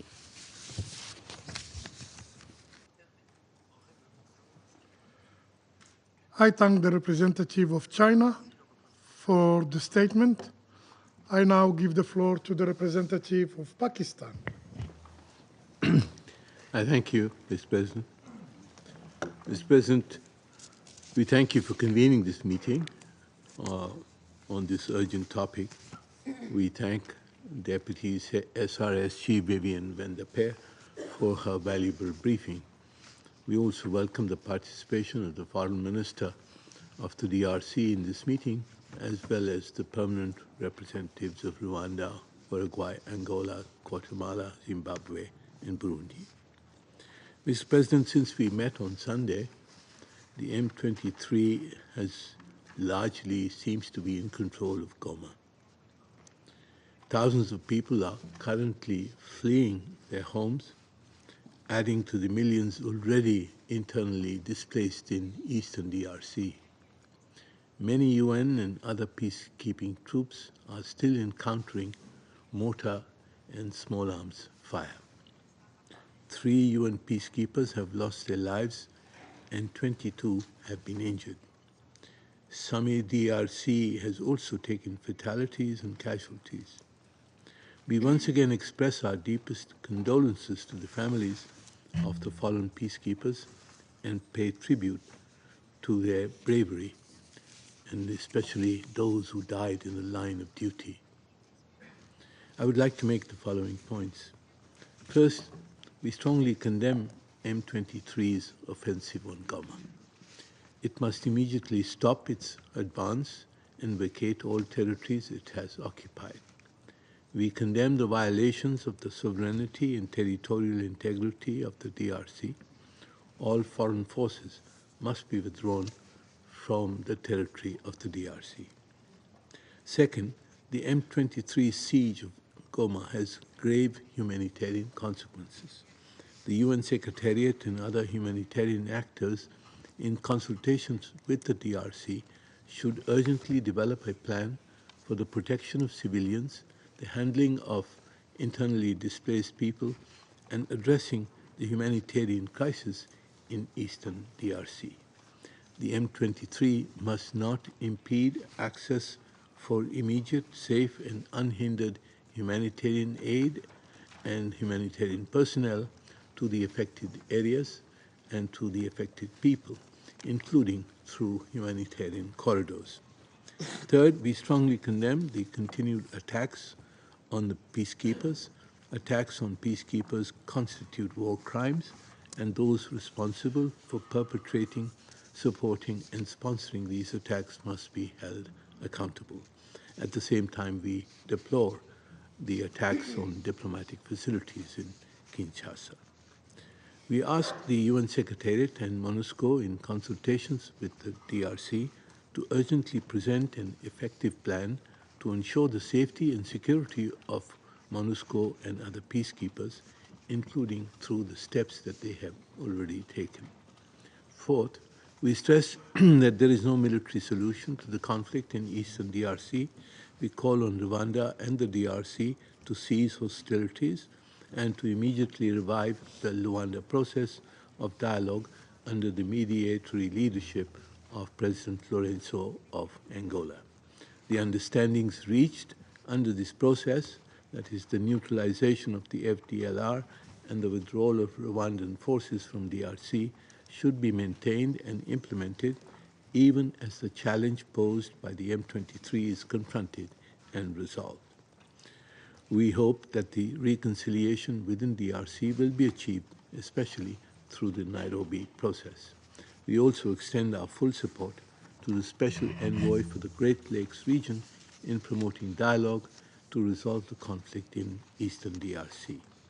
Fifth, we appreciate the communiqué issued today by the African Peace and Security Council on the situation in DRC, in eastern DRC. African institutions would no doubt have to play a very important role in bringing the decades-old conflict to an end in accordance with the call for African solutions to African problems and silencing the guns. Sixth, the Security Council and the Secretary General will need to evaluate the future role of MONUSCO in the evolving circumstances in eastern DRC. In our view, the mission must be maintained and its mandate reviewed and adapted to respond to the new circumstances and operating environment. The mission will need to be adequately reinforced and equipped to discharge its current or modified mandate. Finally, Mr. President, we once again call to address the issue of the illegal exploitation of the DRC's natural resources, which is the root cause of this conflict. I thank you, Mr. President. I thank the representative of Pakistan for the statement. I now give the floor to the representative of Greece. Thank you, Mr. President. I would like to thank Ms. van der Per, Deputy SRSG, for briefing us on this urgent meeting today and commend the courage of all of MONUSCO's personnel in these very difficult circumstances. I would also like to welcome the participation of the Honourable Foreign Minister of the Democratic Republic of the Congo in our meeting. Mr. President, allow me to emphasize 4 key points. First, we strongly condemn the capture of the town of Sake on January 23rd and the invasion of Goma on January 27th by M23. We reiterate that the sovereignty, unity and territorial integrity of the DRC must be fully respected. The presence of Rwandan troops on the territory of DRC and the support to the M23, as also stated by the Secretary General on January 26, are very concerning and are strongly condemned. We call on Rwanda to cease its support to the M23 and to withdraw its forces now. Second, we call for urgent de-escalation, and we stress that it is more imperative than ever that particularly Rwanda and DRC commit to the ceasefire as agreed last August, re-engage the political dialogue, and implement all decisions and commitments agreed under the Luanda process. Greece will continue to support African-led initiatives and welcomes the emergency ministerial session on the conflict in Eastern DRC convened today by the African Union Peace and Security Council and the upcoming meeting of SADC tomorrow. We call DRC and Rwanda to return immediately to the table of negotiations. Third, we are deeply concerned about the grave humanitarian security consequences of the M23 offensive in North Kivu. All parties must respect international humanitarian law and ensure unrestricted humanitarian access. We strongly condemn all forms of human rights violations, abuses, violence against civilians, sex and gender-based violence in particular. Fourth, we reiterate our full support to MONUSCO, which is acting within its mandate and doing critical work in the DRC, including in the area of Goma. stress a strong commitment to the safety and security of its peacekeepers, condemns the attacks committed against personnel, and offers condolences to the families and government of the deceased peacekeepers. MONUSCO must be granted full access and freedom of movement to effectively fulfill its mandate and address urgent needs. The protection of civilians and humanitarian personnel must remain an absolute priority. Attacks against peacekeepers may constitute potential war crimes, and those attacks against MONUSCO peacekeepers form also a basis for potential sanction designations. Mr. President, we stand ready to consider any further engagement of this Council as unnecessary. I thank you. I thank the representative of Greece for the statement. I now give the floor to the representative of Panama. Muchas gracias, señor presidente. Damos la más cordial bienvenida a la representante especial adjunta de MONUSCO, la señora Vivian van de Per. Le agradecemos por su presentación informativa y también a la participación de la ministra de Relaciones Exteriores, Son Excellence Thérèse Kayikwamba-Wagner, de la República Democrática del Congo. Señor presidente, distinguidos miembros del Consejo de Seguridad, Panamá expresa su profunda preocupación por la alarmante situación que se desarrolla en la República Democrática del Congo.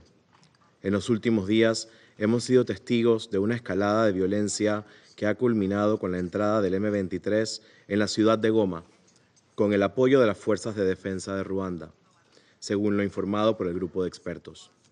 Esta ofensiva ha desencadenado una crisis humanitaria de proporciones devastadoras. Miles de civiles se han visto obligados a abandonar sus hogares, buscando refugio en condiciones precarias y enfrentando la suspensión de servicios básicos esenciales. La interrupción de estos servicios ha dejado a la población civil en una situación de vulnerabilidad extrema. La falta de acceso a agua potable, electricidad, atención médica y otros servicios esenciales agrava el sufrimiento de los desplazados y residentes locales. El Alto Comisionado de las Naciones Unidas para los Refugiados ha expresado su profunda preocupación por el agravamiento de la violencia y la crisis humanitaria en el este de la RDC, señalando que el número de desplazados internos ha aumentado en más de 400.000 en lo que va del año.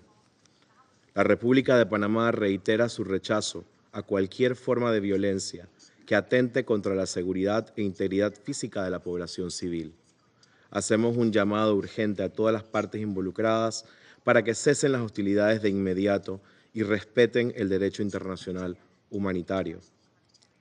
Apoyamos plenamente el llamado de las entidades de las Naciones Unidas para habilitar pausas humanitarias temporales en áreas críticas, así como para el establecimiento de corredores humanitarios seguros y efectivos. De igual manera, reiteramos nuestro firme respaldo a la invaluable labor de la MONUSCO, cuyo compromiso con la paz y la seguridad en la región es incuestionable. Reconocemos los complejos desafíos que enfrenta la misión en un entorno altamente inestable y apreciamos profundamente sus incansables esfuerzos para proteger a la población civil y fortalecer las instituciones del Estado de Derecho. Señor presidente, el domingo durante la sesión de emergencia, Panamá expresó su solidaridad y acompañamiento a los cascos azules y sus familias. Es inaceptable que hoy nuevamente nos veamos en la terrible situación de tener que expresar nuevamente nuestro más sentido pésame por la pérdida de la vida de 4 más que murieron en la línea de combate. Reconocemos los esfuerzos regionales que se llevan a cabo para enfrentar esta crisis. En particular, destacamos la iniciativa del presidente de Kenia, William Ruto, quien ha convocado para mañana una reunión de emergencia de la Comunidad de África del Este y el Consejo de Paz y Seguridad de la Unión Africana. Ambas iniciativas con el objetivo de garantizar la protección de los civiles y fomentar el diálogo sincero entre las partes en conflicto. Señores, estamos observando la escalada de este conflicto en tiempo real. Es el momento oportuno para que este Consejo actúe de manera contundente con el fin de garantizar el acceso irrestricto a la ayuda humanitaria y restablecer los servicios básicos en las áreas afectadas. La población congoleña debe recibir el apoyo de la comunidad internacional basado en los principios de las Cartas de las Naciones Unidas para evitar una crisis regional. Reafirmamos nuestro compromiso inquebrantable con la soberanía e integridad territorial de la República Democrática del Congo. Exigimos al M23 y a las Fuerzas de Defensa de Ruanda a detener de manera inmediata su avance y a proceder a su retiro completo, respetando plenamente el acuerdo del alto al fuego y los procesos de mediación en curso. Muchas gracias, señor presidente. I thank the representative of Panama for the statement. I now give the floor to Her Excellency Ms. Therese Kayikwamba Wagner, State Minister, Minister of Foreign Affairs, International Cooperation and Francophonie of the Democratic Republic of the Congo. You have the floor, Madame. Merci, Monsieur le Président. Monsieur le Président, distingués membres du Conseil, permettez-moi au nom du gouvernement et du peuple de la République démocratique du Congo d'exprimer mes remerciements pour la convocation de cette seconde réunion en 48 heures sur la situation sécuritaire dans mon pays. Je tiens à saluer l'engagement de la présidence algérienne du Conseil, ainsi que les efforts constants de ceux qui, malgré les vents contraires, œuvrent sans relâche pour la paix et la sécurité internationale. Avant de poursuivre, permettez-moi de saluer le sacrifice ultime consenti au cours des dernières 48 heures par les soldats de la paix de la MONUSCO et de la SAMI DRC en République démocratique du Congo. Je rends également hommage au courage et à la résilience des forces armées de la République démocratique du Congo, ainsi qu'à la mémoire des populations civiles congolaises victimes de l'assaut impitoyable du Rwanda.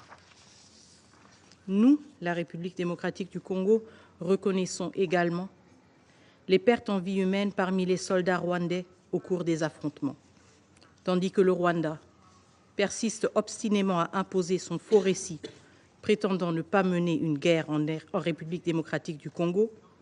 Cette position coûte cher aux familles des centaines de soldats rwandais tombés dans cette guerre insensée. Même si leur propre pays refuse de les reconnaître, de leur rendre hommage ou d'accorder à leurs familles le droit de pleurer leurs pertes, nous, la République démocratique du Congo, savons combien la guerre dépasse toutes les frontières. Nous reconnaissons que la folie dans laquelle Kigali nous a entraînés fait des victimes partout. En ce qui concerne le mouvement de protestation observé ce matin dans la ville de Kinshasa, j'aimerais ici rassurer nos partenaires que le gouvernement de la République démocratique du Congo a pris toutes les mesures nécessaires pour assurer la protection des missions diplomatiques accréditées en République démocratique du Congo. Ces incidents, profondément regrettables, ne reflètent en rien l'engagement constant de notre pays envers le respect du droit international et des principes qui régissent les relations diplomatiques. Aujourd'hui, si nous sommes ici encore une fois, en moins de 48 heures, nous devons impérativement avoir le courage de nous poser cette question. Quel impact concret la déclaration de ce Conseil? Quel était l'impact concret de la déclaration de ce Conseil du 26 janvier? Monsieur le Président, à Goma, les forces armées de la République démocratique du Congo, soutenues par la MONUSCO et les troupes de la SADC, continuent à bravoure à combattre. Mais cette défense héroïque et déterminée ne saurait masquer l'ampleur du drame. Une fois de plus, les soldats de la paix, dont 4 soldats sud-africains de la SAMI DRC, ont payé le prix ultime de leur détermination. Ces victimes de plus ne sont autres que le résultat d'actes criminels constitutifs de crimes contre l'humanité, de crimes de guerre perpétrés par les RDF en toute liberté et sous silence de ce Conseil. Mesdames et messieurs, permettez-moi une parenthèse. Parmi les 4 valeureux casques bleus sud-africains tombés à Goma, l'un d'entre eux n'a pas succombé directement pendant le combat, mais il a succombé à ses blessures. Ce drame illustre tragiquement la réalité actuelle. Des vies se perdent dans une ville assiégée, privée d'électricité, d'eau, de voies d'évacuation. Tel est aujourd'hui le sort de millions de personnes à Goma, piégées, sans accès à l'eau, à l'électricité, à la nourriture ou à un abri sûr. C'est la tragédie partagée par les citoyens congolais, ainsi que par des milliers de soldats de la paix et d'humanitaires pris au piège. Je remémore les mots poignants de la représentante spéciale, Madame Bintou Keïta, il y a 2 jours. Nous sommes piégés. We are trapped. Les dernières 24 heures, plus de 100 blessés ont été accueillis dans les centres de santé du Comité international de la Croix-Rouge. Et la situation humanitaire continue à se dégrader avec plus de 500 000 nouveaux déplacés dans la province du Nord et du Sud Kivu, pour le mois de janvier uniquement. Les forces de défense rwandaises et leurs supplétifs du M23 ont franchi nos frontières, occupé nos villes et nos villages, chassé nos compatriotes de leur foyer et instauré une administration parallèle, en violation du droit international, et ce, en violation des positions claires de ce Conseil. Jusqu'à quand le Rwanda continuera-t-il d'abuser votre respect et de votre autorité? Quel instrument international doit-il encore violer pour que ce Conseil prenne enfin les mesures nécessaires contre Kigali? De la Charte des Nations Unies au droit international humanitaire, aux droits de l'homme, en passant par les processus de paix de Luanda et de Nairobi, le Rwanda a prouvé que vos déclarations ne lui importent guère. Le cessez-le-feu du 4 août 2024 n'a été pour lui qu'une chimère, et il s'est pris d'ignorer vos avertissements du 26 janvier, allant jusqu'à bombarder des hôpitaux et des maisons dans la ville de Goma. Pas plus tard que dimanche le 26 janvier, le Rwanda, pays contributeur en troupes des Nations Unies, par le truchement de son représentant, a considéré ce Conseil comme complice de sa déstabilisation, allant jusqu'à associer la MONUSCO à cette démarche invraisemblable. Si cette stratégie a porté des fruits par le passé, le temps de la manipulation et du mensonge est désormais révolu. La vie de la population civile, privée de moyens de subsistance depuis maintenant 4 jours à Goma, dépend des décisions que vous devez prendre aujourd'hui. Nous ne sommes pas venus aujourd'hui pour vous dire ce que vous ne connaissez pas, mais nous sommes venus vous demander de prendre le courage de faire ce qui est droit et ce qui est dans vos prérogatives. Les vies des civils ne peuvent pas être pendues à la machinerie politicienne qui observe sans agir. Nous exigeons des actions. Reconnaître la responsabilité du Rwanda dans les violations multiples de notre souveraineté, ainsi que dans les atrocités qu'il commet, a été insuffisant pour qu'il cesse sa poursuite du conflit. Les victimes ne sont plus seulement congolaises. Le Rwanda a frappé l'Afrique et l'Amérique latine, en tuant des militaires sud-africains, malawites et uruguayens venus protéger les civils. Il a frappé ce Conseil en tuant des casques bleus de la MONUSCO. N'est-ce pas une preuve suffisante pour vous que lors de chacune des réunions convoquées par ce Conseil, la liste des orateurs regorge de pays d'Afrique et d'ailleurs, cherchant à vous pousser à agir? Dimanche, c'était l'Afrique du Sud, le Burundi, l'Uruguay. Aujourd'hui encore, nous sommes rejoints dans un esprit de solidarité par nos frères et sœurs de l'Angola, de l'Afrique du Sud, de l'Uruguay, du Guatemala, du Zimbabwe, du Sénégal, du Burundi. Tous ont répondu, car l'humanité est en jeu. Tous sont venus voir ce que vous allez faire. À quel seuil de catastrophe humanitaire et de violation flagrante de notre territoire devrez-vous enfin agir pour sanctionner les responsables du M23 et les officiers rwandais et leurs complices?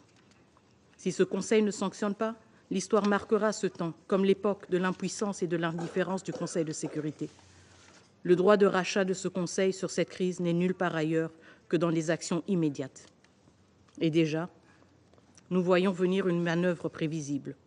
Le Rwanda, qui a délibérément dirigé cette guerre sur le territoire d'un autre État souverain, le nôtre, commence à revendiquer que les combats atteignent son propre sol. Mais que pouvait-il espérer? Une guerre, Excellence, ne connaît pas de frontières. Elle est sale. Elle consume tout sur son passage, les forts comme les faibles. Les 72 dernières heures ne sont qu'un échantillon de la tragédie régionale qui menace. Une tragédie que le peuple congolais connaît depuis des décennies. Une tragédie nationale que ce Conseil peut encore arrêter et une tragédie régionale que ce Conseil peut prévenir par une action résolue et courageuse. Monsieur le Président, certains voudraient faire croire que l'inaction est une solution africaine. Nous sommes un pays africain sous attaque, mais cette attaque dépasse nos frontières. Elle est une attaque contre le multilatéralisme, contre les principes même des Nations Unies, contre chacun de nous. Laisser cette crise s'enliser sous prétexte qu'elle serait un problème africain nécessitant une solution africaine, revient à trahir l'esprit de solidarité internationale qui fonde cette organisation et l'esprit de responsabilité, de sécurité collective qui justifie même votre présence comme membre de ce Conseil. Nous réitérons avec insistance nos 5 demandes urgentes. 1. Le retrait immédiat des troupes rwandaises et la cessation des hostilités. 2. La mise en place de sanctions ciblées contre la chaîne de commandement des RDF et les décideurs politiques rwandais. 3. L'imposition d'un embargo sur les ressources naturelles déclarées comme rwandaises, en particulier le coltan et l'or. 4. La révocation du Rwanda en tant que contributeur de troupes aux Nations Unies. On ne peut être à la fois agresseur et prétendre jouer un rôle dans la promotion de la paix. 5. La transparence totale sur les transferts d'armes au Rwanda. Ces transferts doivent être arrêtés immédiatement pour empêcher qu'ils continuent à alimenter la violence et l'instabilité. Monsieur le Président, nous sommes ici parce que c'est ici que le monde doit gérer ses défis. C'est ici, si ce Conseil échoue, la rue va s'en charger. Comme vous le savez très bien, la rue n'a pas d'ordre, ni de tempérament. Il y a 48 heures, devant ce Conseil de sécurité, nous avons une nouvelle fois attiré votre attention sur la déclaration de guerre du Rwanda contre mon pays. Une balle qui frappe dans le cœur ne saurait laisser le reste du corps indifférent. La République démocratique du Congo est en guerre et face à cette agression, l'inaction collective semble malheureusement embraser cette situation jusque dans sa capitale. Je réitère ainsi, encore une fois, que le gouvernement de la République démocratique du Congo condamne avec fermeté toute attaque contre les missions diplomatiques accréditées en République démocratique du Congo. Cependant, l'indifférence n'est plus une option. Ce Conseil ne devrait se permettre de rester passif, car chaque jour sans réponse concrète fait grandir le prix du silence. Le moment est venu pour ce Conseil de démontrer son courage et son engagement. L'histoire retiendra vos choix. Que cette Assemblée soit le rempart de la justice et de la dignité humaine. Je vous remercie. I thank Her Excellency Ms. Kaikwamba Wagner for her statement. I now give the floor to the representative of Rwanda. Mr. President, thank you for giving me the floor. I would like to once again commend Algeria's able leadership of the Council for the month of January. I'm grateful for your invitation to participate in this important meeting and thank all the member states that spoke before me. I'd like to recognize Ms. Viviane van der Perry, Deputy SRSG. I also recognize Honorable Teresa Kaikwamba Wagner, DRC Minister for Foreign Affairs. I also would like to recognize the participation of the representatives of Angola, Uruguay, Zimbabwe, Burundi, South Africa, Guatemala, and Senegal. Less than 2 days ago, this council gathered to discuss the ongoing situation in the Eastern DRC. Since then, it has rapidly evolved. On 26 January, the M23/AFC rebel group is reported to have taken over the city of Goma. This triggered retreating forces from DRC coalition to attack and shell the Rwandan territory. Rwanda condemns in the strongest terms these attacks on the town of Rubavu in the northern province, which killed 5 people, innocent Rwandan civilians, and left another 35 injured. This indiscriminate shelling is unacceptable war crime, and further proof of the necessity of maintaining Rwanda's defensive posture put in place precisely to prevent this kind of threat. I would like to recall that these attacks are not the first, but the latest of a long list of provocative actions by the government of the DRC. I'd like to also recall that Rwanda has always shown restraint and sought to engage the DRC in dealing with the root causes of insecurity in the region and along our common border. Rwanda will always stand for peace, as we have the most to lose in the continuation of this conflict. I have always emphasized that Rwanda knows the dividend of peace. We suffered insecurity our nation was almost a failed state. So we have worked hard to build peace and to work for peace in the region.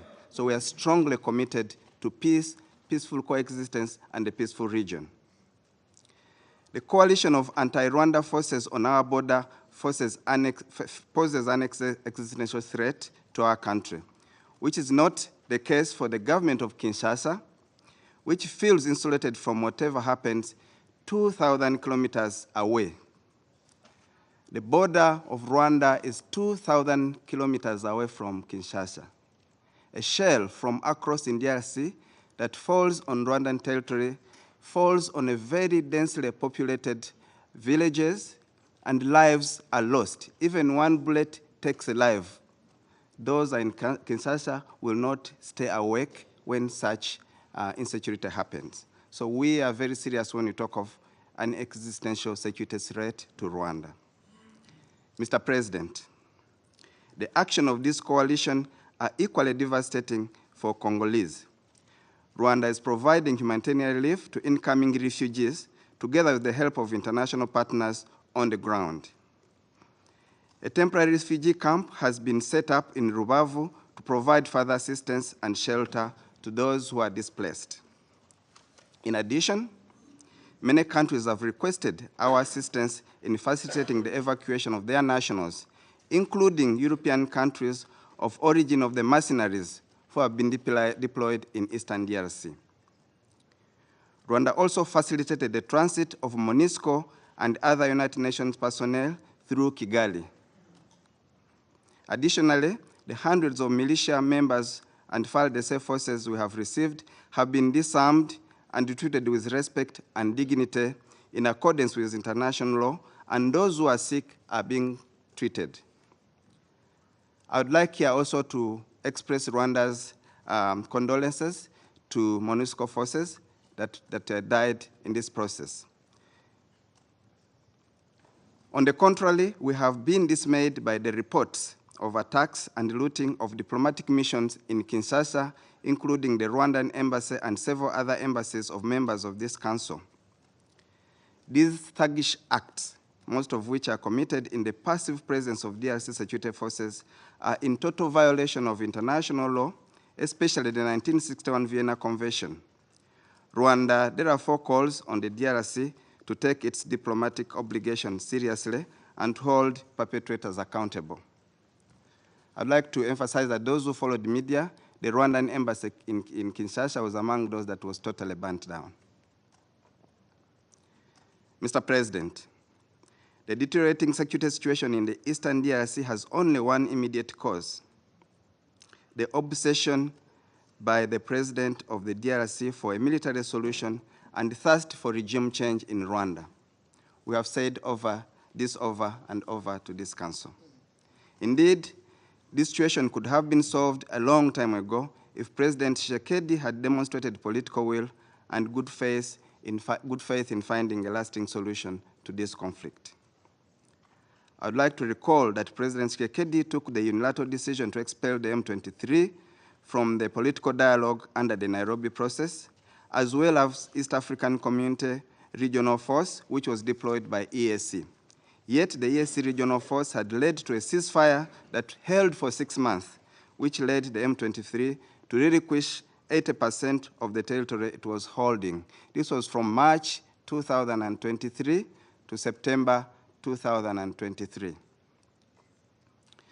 To fill in this vacuum, the DRC instead decided to replace it with a SADC-led force with a more offensive mandate. These two unilateral decisions by President Tshisekedi have caused the Nairobi process to stall, despite numerous attempts to revive it. Mr. President, Council members, as if frustrating the Nairobi process was not enough, the DRC president repeatedly made inflammatory statements against Rwanda. For instance, in December 2022, in a statement addressed to Rwandan youth, he promised to help them, and I quote his exact words, "Get rid of this diabolic regime in Kigali." Those are the president's words. Moreover, in December 2023, during the last campaign, he doubled down saying that he would bomb Kigali without even setting boots on the ground. These are the exact words of the president of DRC against Rwanda, promising to cause regime change. This echoes a similar statement made on 17th November 2024 in Katanga, when he told military and provisional leadership that if he is given the opportunity to revise the constitution, he would use this new term to overthrow the government in Kigali.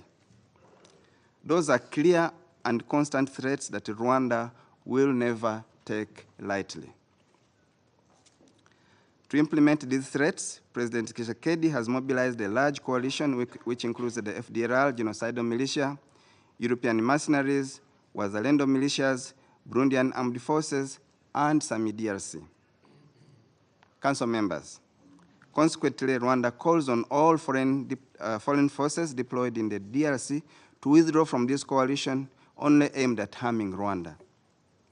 I wish to stress that the international community, including some members sitting in this council, have their fair share of the blame in what is happening today in the DRC, at least to condemn even threats of regime change from one member state to another.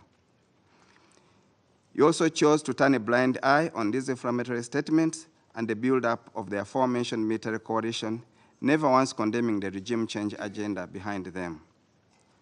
Mr. President, Council members, Rwanda remains committed to the Rwanda process, given important milestones that were achieved in the process that was led by President Lorenzo and Angola. And one of the milestones, the adoption of a concept of operations, the CONOPS, of the harmonized plan for the neutralization of the FDLR and lifting Rwanda's defensive forces, and a ceasefire that was agreed and was held in from August 2024. The remaining security issues between Rwanda and the DRC was the AFC M23 question. This question was therefore to be addressed. Unfortunately, in the ministerial meeting of 14th December, the DRC categorically refused any commitment of dialogue with the AFC M23. This then prevented a consensus on a draft peace agreement to be signed the following day by heads of state.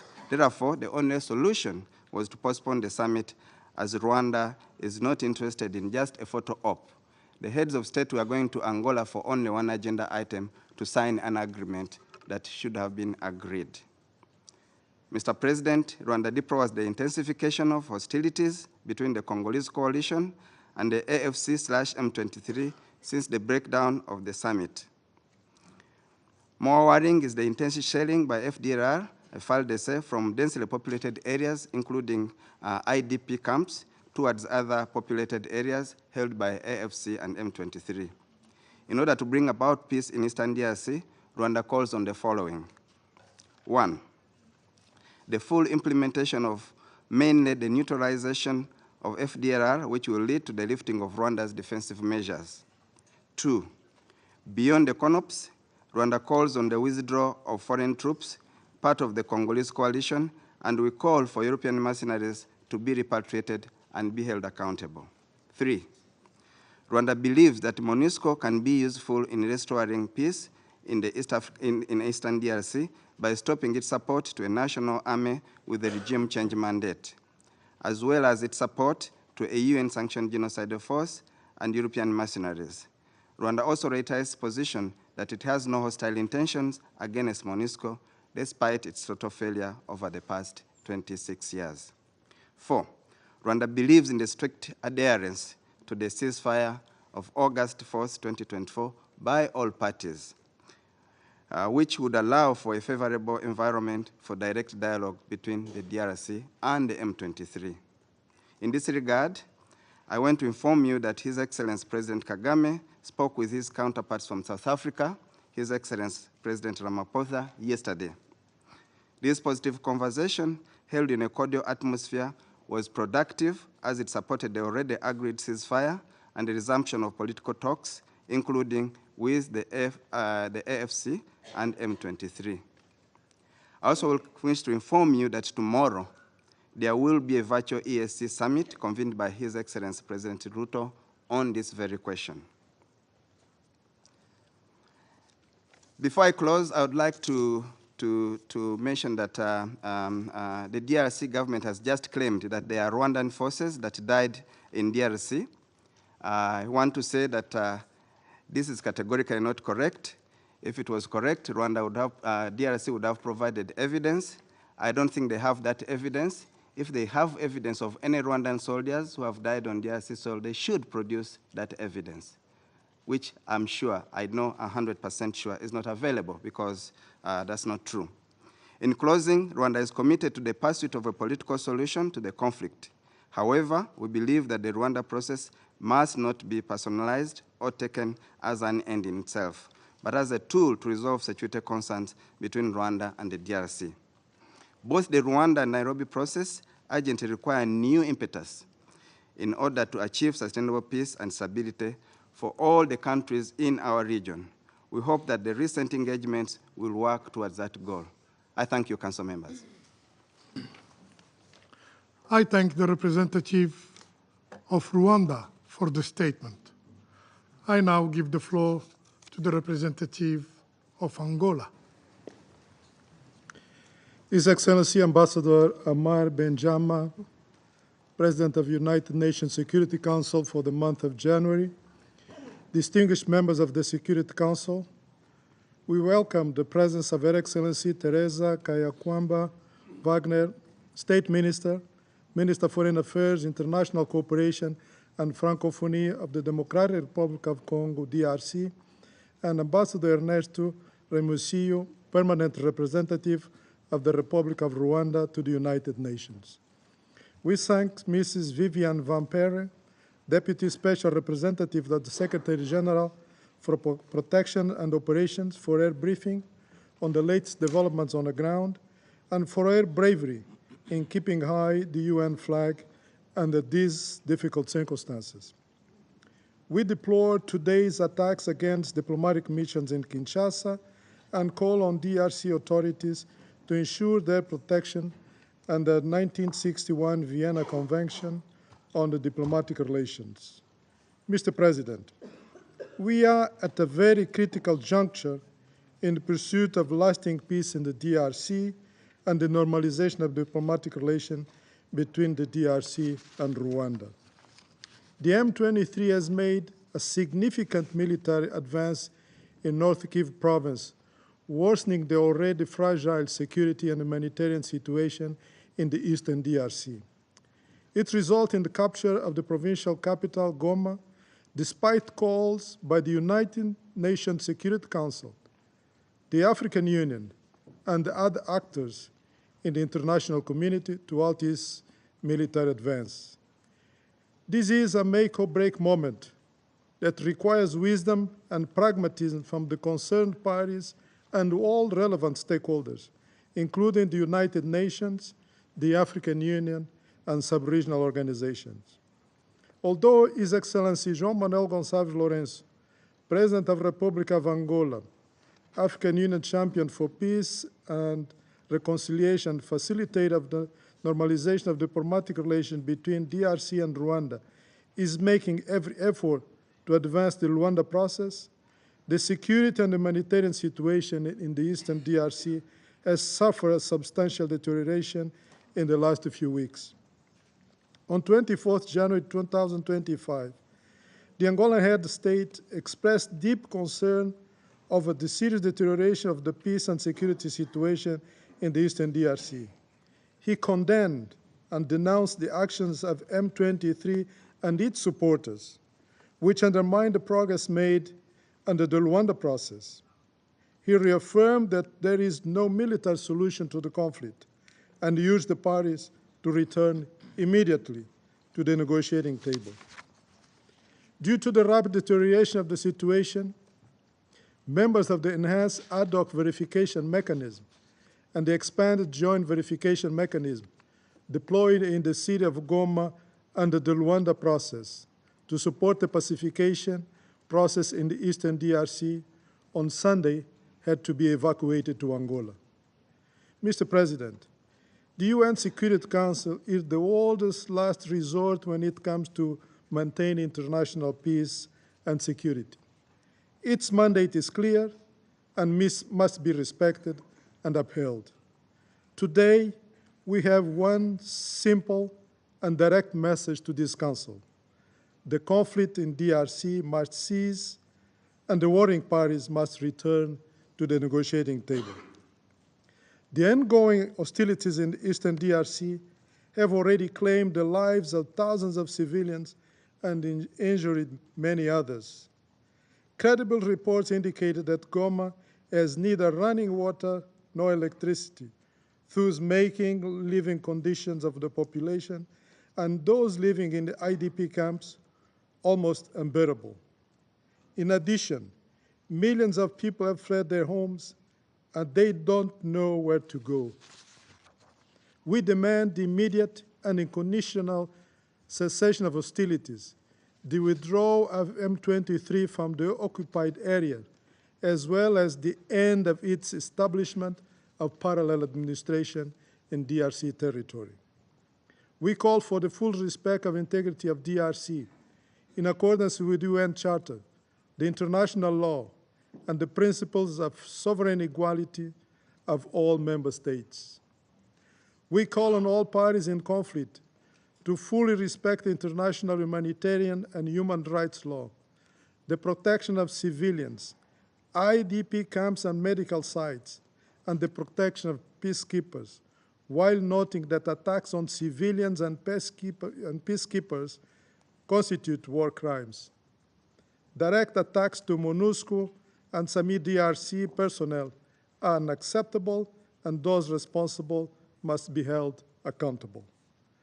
We urge the signatories of the August 2024 ceasefire agreement to urgently resume dialogue without preconditions. In this context, we call on both parties to return to the Luanda process under the facilitation of His Excellency João Manuel Gonçalves Lourenço, President of the Republic of Angola. Mr. President, the hardly won gains achieved through the Luanda process following months of intense negotiation must be preserved. In his capacity as the African Union Champion for Peace and Reconciliation, mandated to facilitate the mediation between Rwanda and DRC, His Excellency João Manuel Gonçalves Lourenço undertook several initiatives to resolve the difference between the two countries and made substantial progress, including the signing of the DRC-Rwanda ceasefire agreement on the 30th July 2024, which entered into force on 4th August 2024. On 15 December 2024, he convened a summit of the presidents of the two countries, which was subsequently postponed due to disagreement regarding how to address the M23 issue. We reiterate our call for a speedy and unconditional disescalation of hostilities and genuine and renewed commitment to peace by both sides. Immediate return to the negotiating table is the only way out, since the conflict and security challenges in the eastern DRC have no military solution. The parties must continue exploring ways to settle the M23 pending issue to create conditions to reschedule the tripartite summit. We encourage the resumption of contacts between His Excellency Uhuru Kenyatta, former President of the Republic of Kenya, and the facilitator mandate by the East African Community, with the armed groups in DRC, including the M23, under the Nairobi process to address sources of grievances that have led to the current level of insecurity in DRC. The United Nations, the African Union, sub-regional organizations, and leaders in the region must work together in a complementary approach to bring DRC and Rwanda back to the Luanda process. To conclude, Mr. President, we continue encouraging all parties to avoid any actions or rhetoric that can further escalate tensions, including provocative language and inflammatory public statements, which are counterproductive to the diplomatic efforts to achieve a lasting solution to this conflict that has prevailed for so long. In his quest to advance the Luanda process, in the last few days, His Excellency João Manuel Gonçalves Lourenço, the President of the Republic of Angola, has been in contact with several African leaders. Today, he spoke with His Excellency Mohamed Ould Ghazouani, President of the Republic of Mauritania and current President of the African Union, and His Excellency Teodoro Obiang Nguema Basogo, President of the Republic of Equatorial Guinea and current President of Economic Community of Central Africa States, to which DRC and Rwanda are members. Angola reiterates the steadfast commitment of His Excellency João Manuel Gonçalves Lourenço to continue playing his role as the facilitator mandated by the African Union to assist the normalization of diplomatic relations between DRC and Rwanda to achieve peace and security in the Eastern DRC. I thank you. I thank the representative of Angola for their statement, and I now give the floor to the representative of Uruguay. Muchas gracias, señor presidente. Agradecemos la información proporcionada por la señora Viviane van der Pierre, representante especial adjunta para la protección y operaciones en la misión de estabilización de las Naciones Unidas en la República Democrática del Congo, MONUSCO, así como la convocatoria de esta reunión informativa por parte de la Presidencia. Destacamos el rol del Consejo de Seguridad en este tema, que ha impulsado un alto al fuego en línea con el comunicado emitido por sus miembros en la noche del domingo 26 de enero, con cuyo contenido coincidimos totalmente. Agradecemos en ese sentido a los miembros del Consejo por su receptividad y rapidez para atender el tema, pero lamentablemente la situación en el terreno continúa siendo crítica. No obstante haberse anunciado precisamente un cese al fuego, los combates continúan y por lo que debemos continuar todos nosotros, y en especial el Consejo, dándole la máxima prioridad al cese de hostilidades. Solo esto permitiría volver a las negociaciones para arribar a una solución política duradera en el marco de los procesos de paz de Luanda y Nairobi. Con relación a la ofensiva del M23, se ha generado una situación extremadamente crítica para las poblaciones de la zona, al tiempo que se ha puesto en riesgo la seguridad de los contingentes que integran la MONUSCO. En ese sentido, se valora lo expresado por el secretario general, quien ha señalado que estos ataques pueden constituir crímenes de guerra que deben ser investigados y cuyos responsables deben rendir cuentas. Ante esta situación, pedimos su condena y que el Consejo de Seguridad tome la condena de estas acciones y que el Consejo de Seguridad tome todas las medidas necesarias para lograr que la ofensiva del M23 y aquellos que la apoyan se detengan y se consolide el cese de las hostilidades con pleno respeto a la integridad de las fuerzas de paz. En cuanto al desarrollo de la crisis en el terreno, reconocemos positivamente las orientaciones que el Comando de la MONUSCO ha definido para impulsar la seguridad de las poblaciones civiles y de los contingentes de las fuerzas de paz ante esta ofensiva. Sin perjuicio de ello, expresamos la necesidad de directivas claras para los procedimientos a seguir, así como el máximo apoyo a los contingentes nacionales en materia logística y de suministros para que puedan hacer frente a las crisis humanitarias que afectan a la población local y las consecuencias de la entrega de armas por las tropas congoleñas, así como su atención médica. Uruguay reitera su compromiso una vez más con la paz en la República Democrática del Congo y su apoyo a la MONUSCO en estos momentos críticos. Muchas gracias, señor presidente. I thank the representative of Uruguay for the statement. I now give the floor to the representative of Zimbabwe.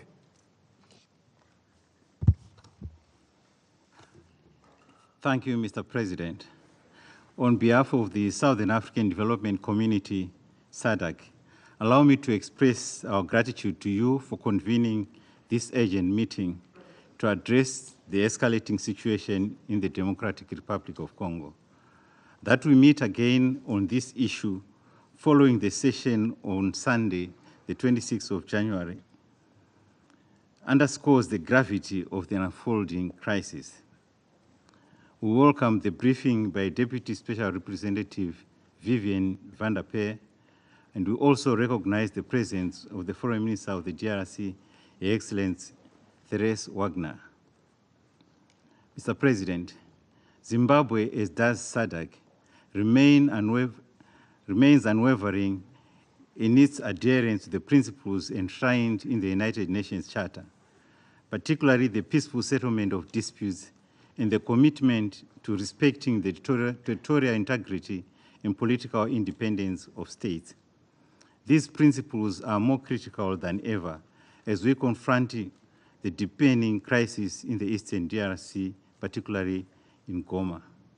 Mr. President, the chairman of SADC, His Excellency President Emerson Mnangagwa, issued a statement yesterday in which he conveyed his profound concern over the deteriorating security and humanitarian conditions in the Eastern DRC, brought about by offensive operations of the M23 rebel group and its allies.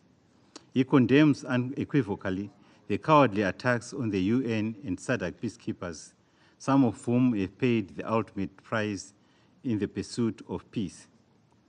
On behalf of SADC, President Mnangagwa extended heartfelt condolences to the families of the fallen peacekeepers and wished them, those injured, a speedy and full recovery.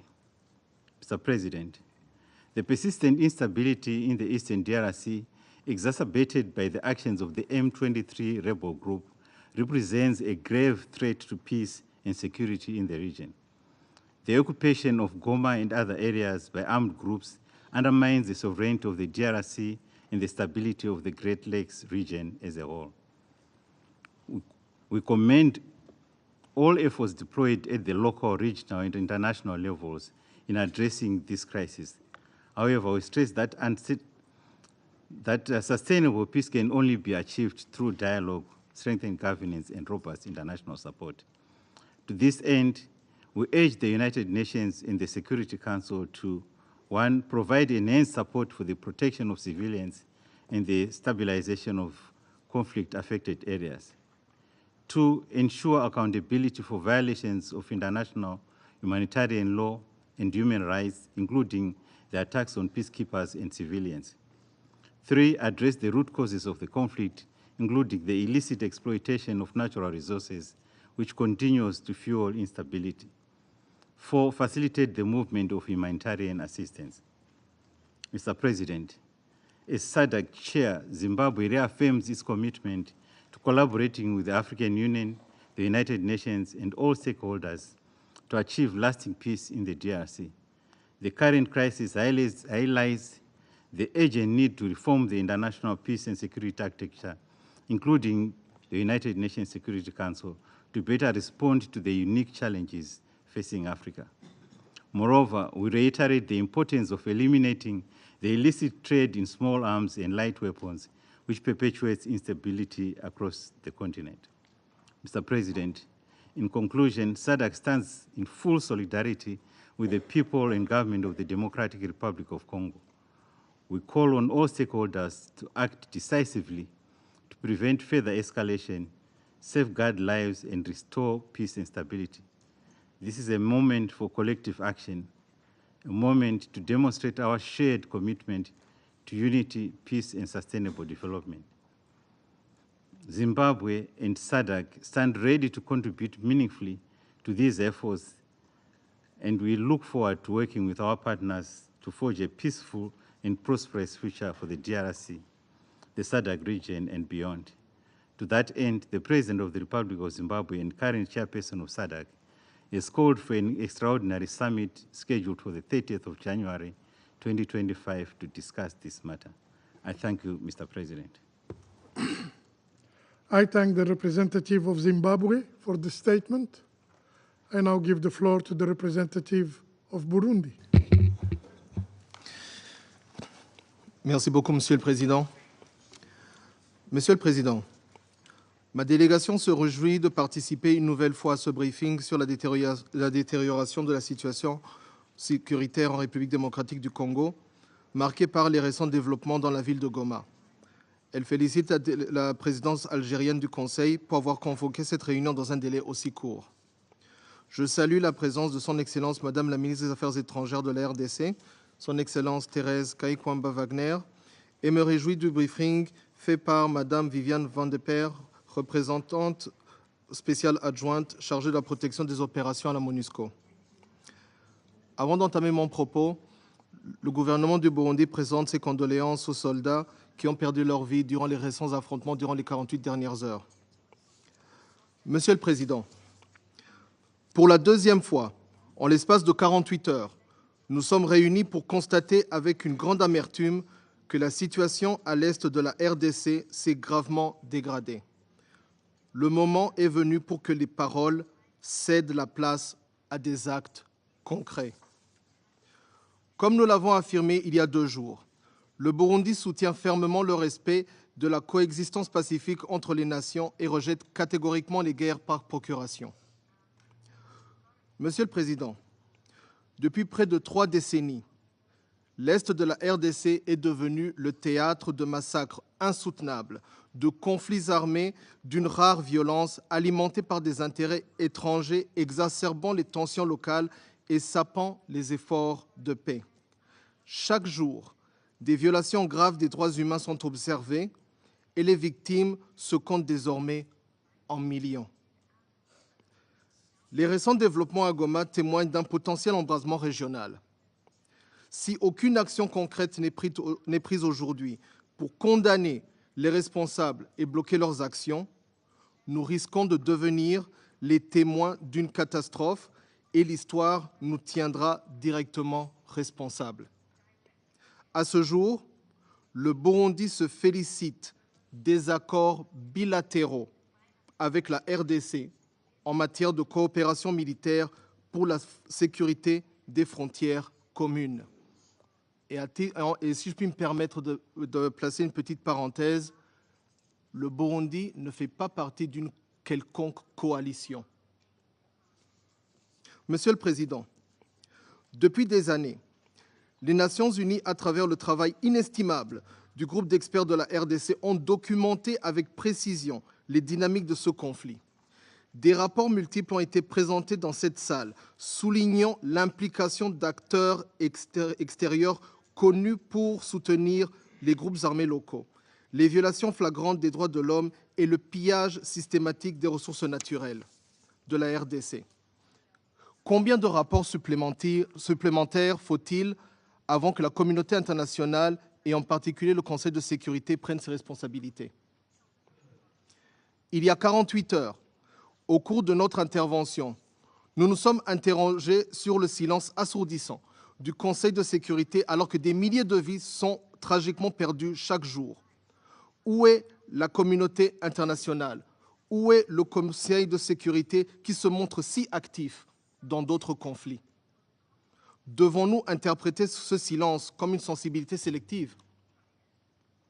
Comme l'a dit une fois Martin Luther King Jr., à la fin, nous nous souviendrons non pas des mots de nos ennemis, mais des silences de nos amis. Ne soyons pas les amis silencieux. Soyons du côté de la Charte des Nations Unies pour sauver l'ordre institué à San Francisco en juin 1945. Monsieur le Président, ce conflit dure depuis des décennies et pourtant aucune résolution n'a condamné le Rwanda, auteur de violations flagrantes des principes de la souveraineté nationale et de l'intégrité territoriale de la RDC. Le Rwanda ne nie même pas sa présence sur le terrain ni son soutien au M23, comme l'ont souligné plus des 3/4 des membres du Conseil lors de la dernière réunion. L'intégrité du territoire de la RDC ne peut être compromise et les incursions armées, les ingérences étrangères, le pillage systématique de ses ressources naturelles et les violations répétées de ses frontières doivent cesser immédiatement. Au regard de la situation sécuritaire et humanitaire, le Burundi s'inscrit toujours du côté du plein respect du droit international et du droit international humanitaire. À cet effet, le Burundi condamne les violations flagrantes du droit international et du droit international humanitaire, appelle à une cessation immédiate des hostilités à l'est de la RDC, à garantir que ce territoire ne devienne plus un terrain de confrontation indirecte entre acteurs régionaux et internationaux. Soutient les efforts des processus de Luanda et de Nairobi en exigeant le respect des engagements pris par toutes les parties. Exige le retrait des forces rwandaises de la RDC et réitère son attachement au respect de la souveraineté de la République démocratique du Congo, son intégrité territoriale, son indépendance politique et son droit à se défendre contre toute agression extérieure. Recommande de poursuivre les soutiens aux populations civiles et déplacées de guerre afin de subvenir à leurs besoins de base avec une attention particulière aux femmes et aux enfants. Pour conclure, et comme nous l'avons déjà exprimé, le Conseil de sécurité devrait être attentif aux revendications légitimes du peuple et du gouvernement congolais. Je vous remercie. I thank the representative of Burundi for the statement. I now give the floor to the representative of South Africa. Mr. President, thank you for convening a second meeting within just a few days of the current tenuous situation in the Eastern DRC. The situation on the ground remains dangerously fluid as M23 continues its offensive campaign in North and South Kivu. We thank the Deputy Special Representative, Ms. Viviane van der Peer, for her briefing. And again, we wish to recognize the presence of Minister Therese Kayikwamba-Wagner in the chamber. Since the last meeting of the Council on the situation in the Eastern DRC, 4 additional South African peacekeepers lost their lives in the continuing conflict in Goma. On 27th January 2025, M23 launched several mortar bombs aimed at Goma Airport, which landed in the base of the South African troops, killing 3 soldiers and injuring some troops. A 4th soldier, as Minister said earlier, succumbed to his injuries sustained during the weekend attacks. This illustrates that the M23 is well-resourced and would have acquired such resources through means that are against the sanctions imposed by this Council. It is a contradiction in terms that a major UN peacekeeping troop contributing country could provide resources to an illegal armed group that is conducting offensives against peacekeepers, civilians, and key infrastructure, thereby undermining the mandate of this Council. That must be addressed with utmost urgency. As we stated at the last meeting of the Council a few days ago, the future of UN peacekeeping and its credibility is at stake if we are to tolerate such violations without any ramifications. The Security Council must speak with one voice and act in unison to stop the carnage unfolding in the Eastern DRC. Unfortunately, a press statement of the Security Council, while sending an important political message, has proven to be insufficient in the current situation. Consequently, South Africa would like to highlight the following issues. Firstly, the UN needs to, as a matter of urgency, provide additional support to MONUSCO in order to reinforce operational positions. This is to ensure that MONUSCO can fulfill its primary mandate to protect civilians. This support will also assist to ensure that no further peacekeepers' lives are lost. Similarly, a stronger consideration must be made to bolster the support that MONUSCO provides to the South African Development Community Mission in the DRC, SAMI DRC. Both missions, have the primary responsibility of protecting civilians and key civilian infrastructure. They are instrumental as long as armed groups remain active in the Eastern DRC. Secondly, we remain concerned about the worsening humanitarian situation with millions of people in need of humanitarian assistance. There is a need to ensure that appropriate conditions are created for humanitarian aid to reach people in need across Eastern DRC. All parties to the conflict must uphold international humanitarian law and human rights law. Thirdly, we reiterate our call for the resumption of negotiations under the Luanda process. South Africa's President Cyril Ramaphosa held a telephone call with President Kagame of Rwanda yesterday to discuss recent developments in the Eastern DRC and the escalation in fighting that has resulted in the deaths of many peacekeepers, including South Africans. The two heads of states agreed on the urgent need for a ceasefire and the resumption of the talks by all parties to the conflict. Accordingly, South Africa recognizes the significant strides made by President João Manuel Gonçalves Lourenço of Angola in facilitating peaceful resolution of the tensions between the DRC and Rwanda. We urge parties to recommit to these talks and address all outstanding issues amicably to allow the region to return to peace and the restoration of the political rapprochement and good neighborliness. This includes both sides addressing their relations with illegal armed groups and the withdrawal of the Rwanda Defense Forces from the DRC. We thus look forward to the much-anticipated East African Community Extraordinary Summit likely to take place in the coming days, with the participation of both President Tshisekedi and President Kagame. Lastly, the Council needs to underline the importance of preventative measures to avoid the recurrence of the cyclical conflict in the Eastern DRC.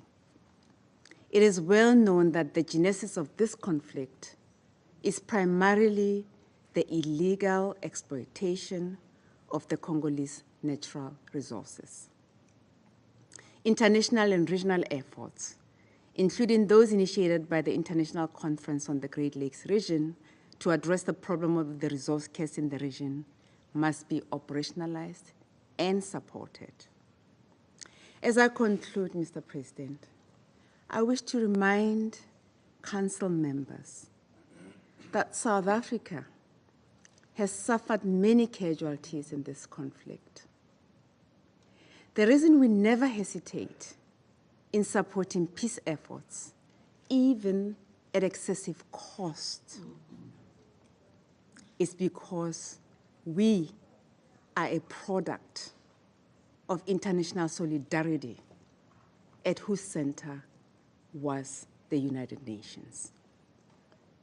Therefore, the ultimate sacrifice of South African peacekeepers in the promoting peace and security in the Great Lakes region should not be in vain. Our plea is for this Council to always protect those who value, safeguard, and execute the mandates adopted in this chamber, and also hold into account those who violate the decisions of this very Council.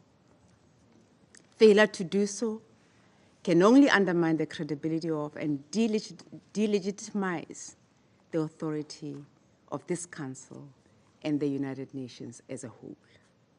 We trust that all members of this Council and the international community can support measures towards establishing a ceasefire, encouraging dialogue, and promoting efforts towards peace and stability in the whole country and the Eastern DRC in particular.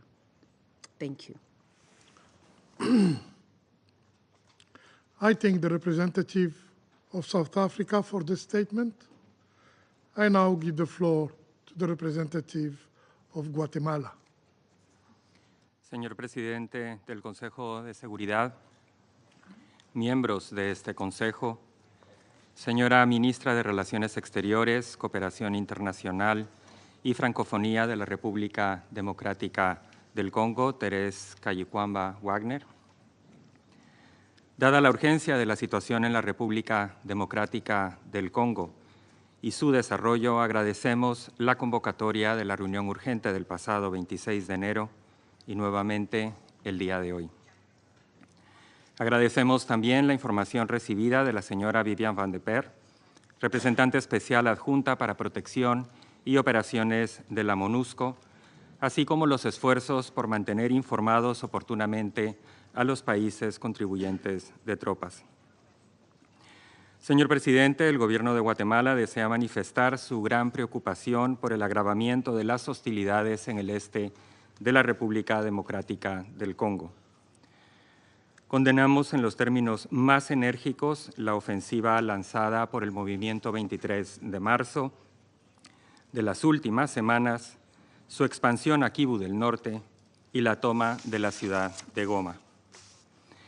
Esta situación tiene un efecto devastador para la población civil, que al momento ha generado el desplazamiento de cerca de 3 millones de personas solo en Kivu del Norte.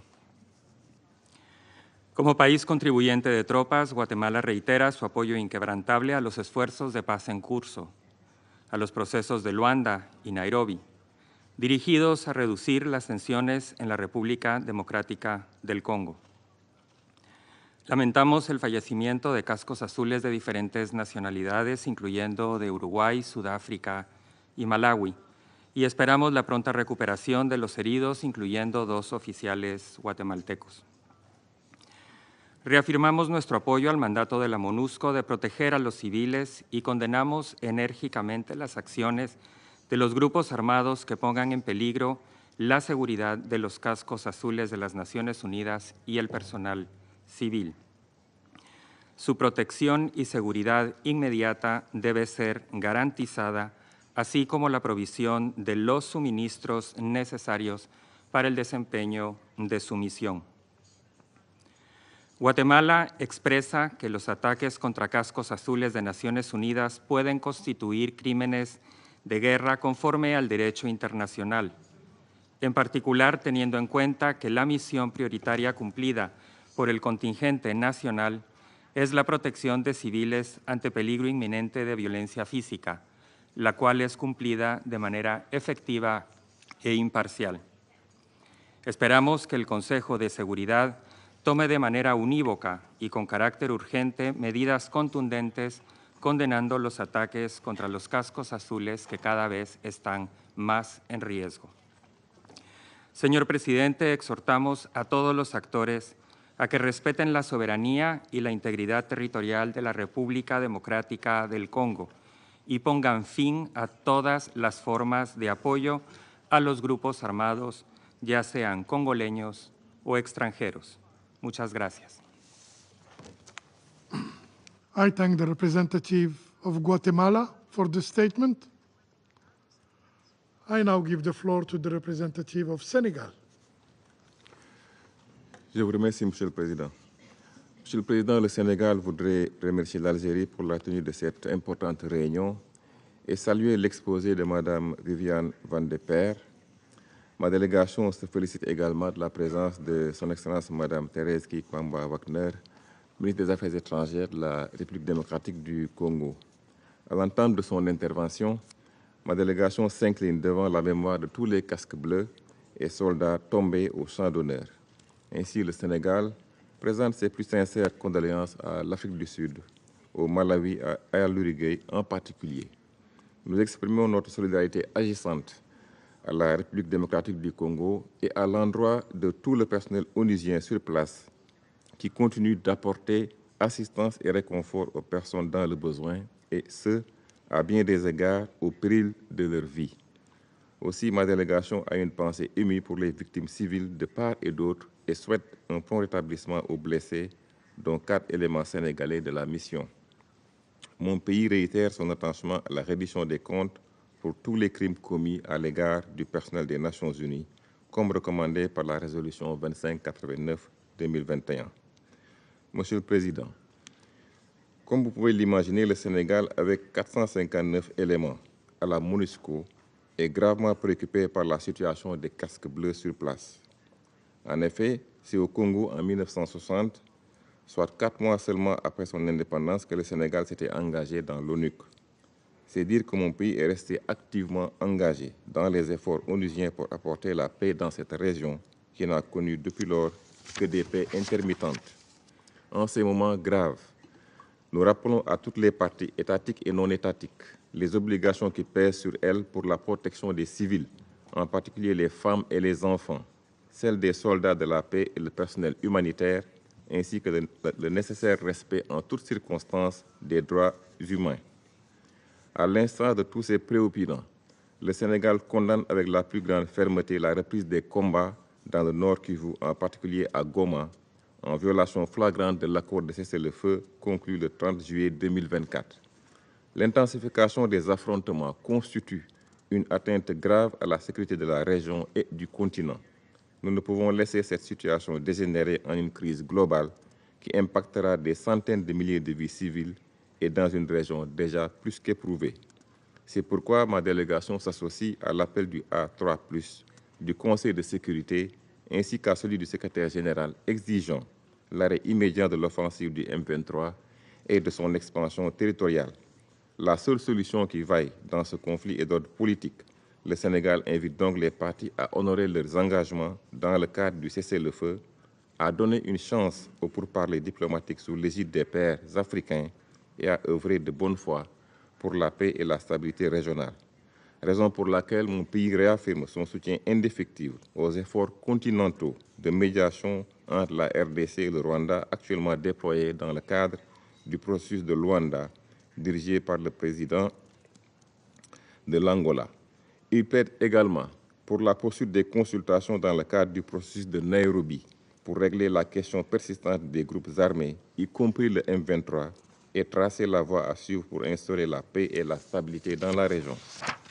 Monsieur le Président, ma délégation ne saurait conclure sans demander au Conseil de tirer les enseignements pertinents de ce conflit sur la MONUSCO. Les exposés présentés renseignent à suffisance sur les difficultés rencontrées et la résilience du personnel à accomplir sa mission.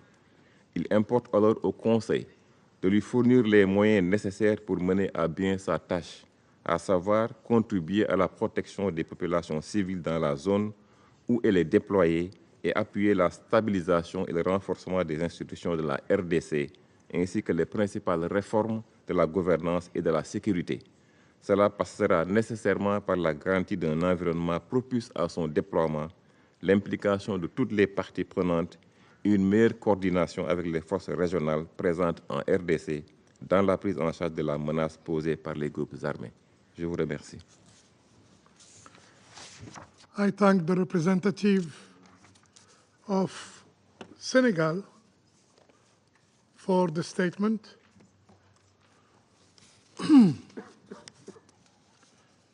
Her Excellency, Ms. Thérèse Kaikwamba Wagner, State Minister, Minister of Foreign Affairs, International Cooperation and Francophonie of the Democratic Republic of the Congo, has asked for the floor to make a further statement. I give her the floor. Mr. President, thank you for the floor. Members of the Council, first of all, I would like to note that for the first time in our meetings, Rwanda did extend condolences for the fallen peacekeepers. However, I would like to rectify something. The peacekeepers did not die in a process. the peacekeepers were killed. Second of all,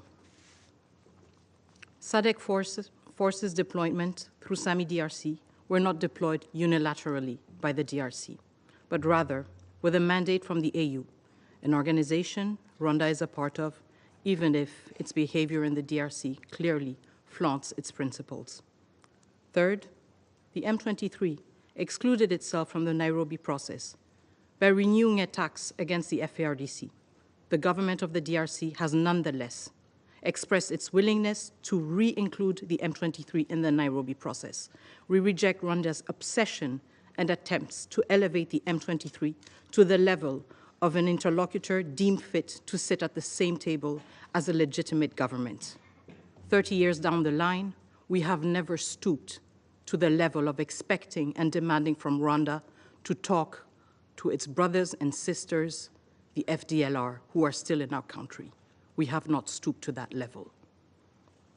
Fourth, on regime change, we will remind the Rwandan delegation that the M23 and the AFC has repeatedly expressed its intent to march in Kinshasa. The very M23 Rwanda forces are backing right now.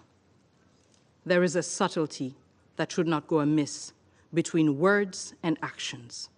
Rwanda's actions, side by side with the M23, are actions seeking to overthrow a legitimately established government. On the Luanda and Nairobi processes, we will remind the Rwandan representative that the DRC never left the negotiating table. It was Rwanda that did not show up on the 15th. It was Rwanda that did not come when President Lorenzo invited us. And President Kenyatta was also present. President Tshisekedi honored his commitment. In the past weeks, we have seen efforts, calls from this council, from our partners, from our friends, urging us all to renew our efforts within the Luanda process. The DRC never left the table. It is up to Rwanda to come back to the table.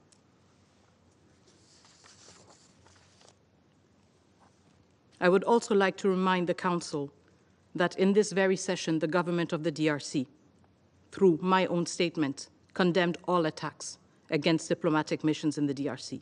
We do this in our concern to abide by and respect international law.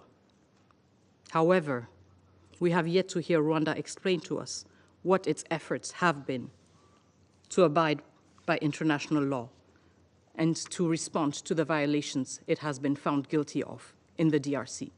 Violations of the Charter, violations of international humanitarian law, violations of international human rights law. Members of the Council, I would like to close with what has brought us back here in less than 48 hours. Rwanda's outright contempt for this Council and its declaration that it will not, for the Council and the Council's declaration, and its demonstration that it is in the deluded belief that there is a Rwandan exception when it comes to international law. But what has also brought us here is the Council's choice 2 days ago to opt for words and not for actions. This Council is not unable to take actions. In fact, it is uniquely equipped to take actions. Hence, the question that remains at the end of this meeting is whether this Council is unwilling to act. Thank you. I thank Her Excellency Ms. Kayikwamba Wagner for her statement.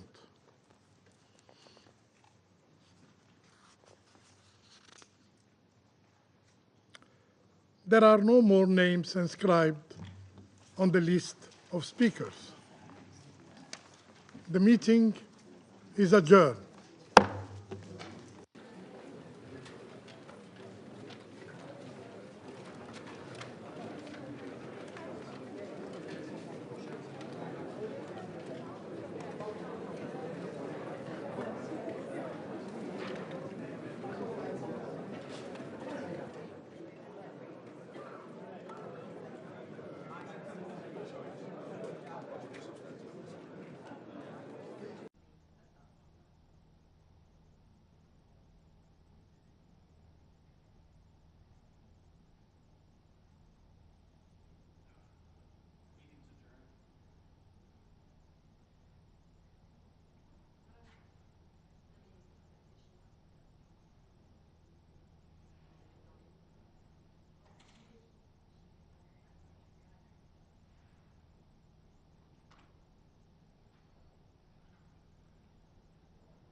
Hello, ladies and gentlemen. Her Excellency, Minister for Foreign Affairs and International Cooperation, Francophonie of the Democratic Republic of Congo, His Excellency Therese Wagner, just finished the meeting of the Security Council, and she's ready to make a presentation and receive questions from you.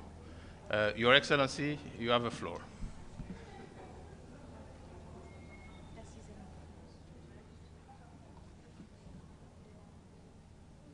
So I was supposed to say good afternoon, but it's good evening. Ladies and gentlemen of the press, today I address the UN Security Council on the grave situation in the Democratic Republic of the Congo for the second time in 48 hours. We are at a critical juncture, and I felt it was my duty to reiterate on behalf of the government and the people of the DRC the urgent need for decisive action by the Council. I welcome the fact that the Council has recognized Rwanda's responsibility for the violation of our sovereignty and our territorial integrity, as well as the violence currently unfolding in Goma. However, words have not been enough to end the human suffering and the aggression and onslaught on Goma. It is now time for the Security Council to act.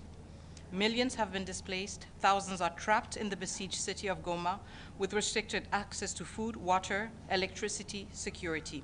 Countless lives have been lost. Enough is enough.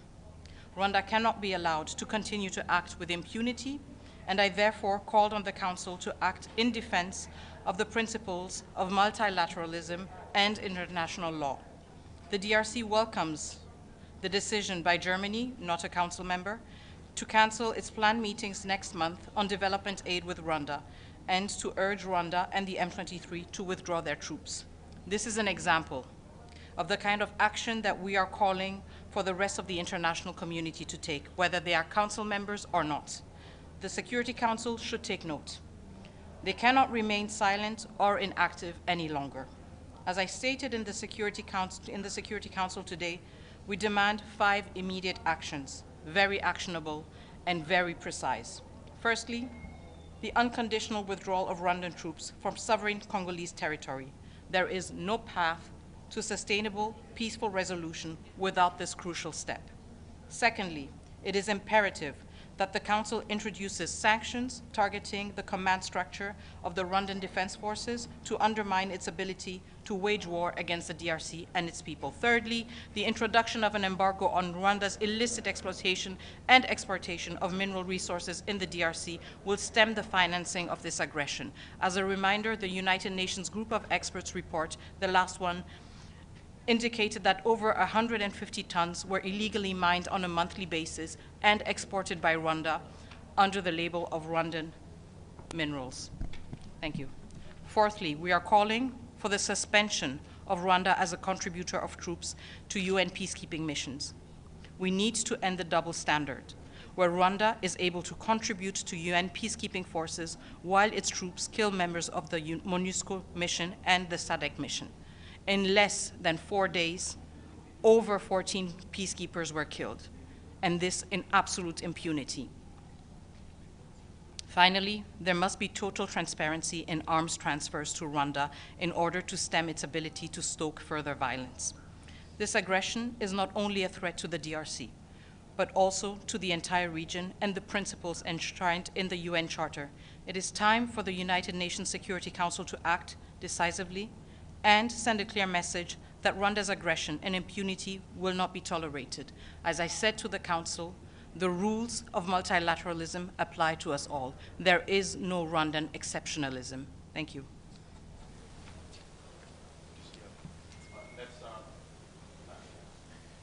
Yes. Minister Stefano Vaccara, La Voce New York Ital Press. We heard what the Security Council, they did a lot of speeches about which of the P5, which one is not doing and didn't satisfy you or what you expected, and why the Security Council is still not doing what you expected the Security Council to do. We took note of the statements made by all the members of the Council, P5 and non-permanent members. We also know that there are these public statements, but right now, the Council is also meeting behind closed doors.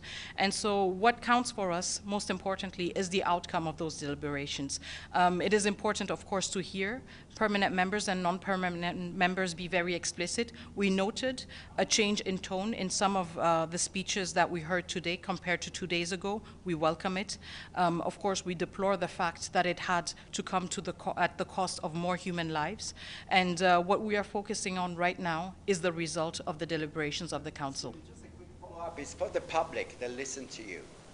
Can you tell us what, for example, what member improved in the speech? Can you do some specific here? I don't have a full... Who is making, you know, who is making things slowly? Who should hurry up? Well, I think you know, watching the deliberations once more should be indicative enough. I think the reports that we have from the ground, the very compelling brief that was given by the DSRG, Viviane van der Perre, gave us a good impression of the realities everyone is facing. And so I would rather invite those with this very specific curiosity to themselves analyze what the different members of the Council said. And I think this is also the important thing, the fact that everything is documented and history will be able to hold everyone accountable for their words or their silence. Thank you. Thank you very much, Foreign Minister. Lenka White from Russian RIA Novosti. If I can ask, please, have you tried to get in touch here or outside with the United States or Russia for additional help with the situation? Thank you.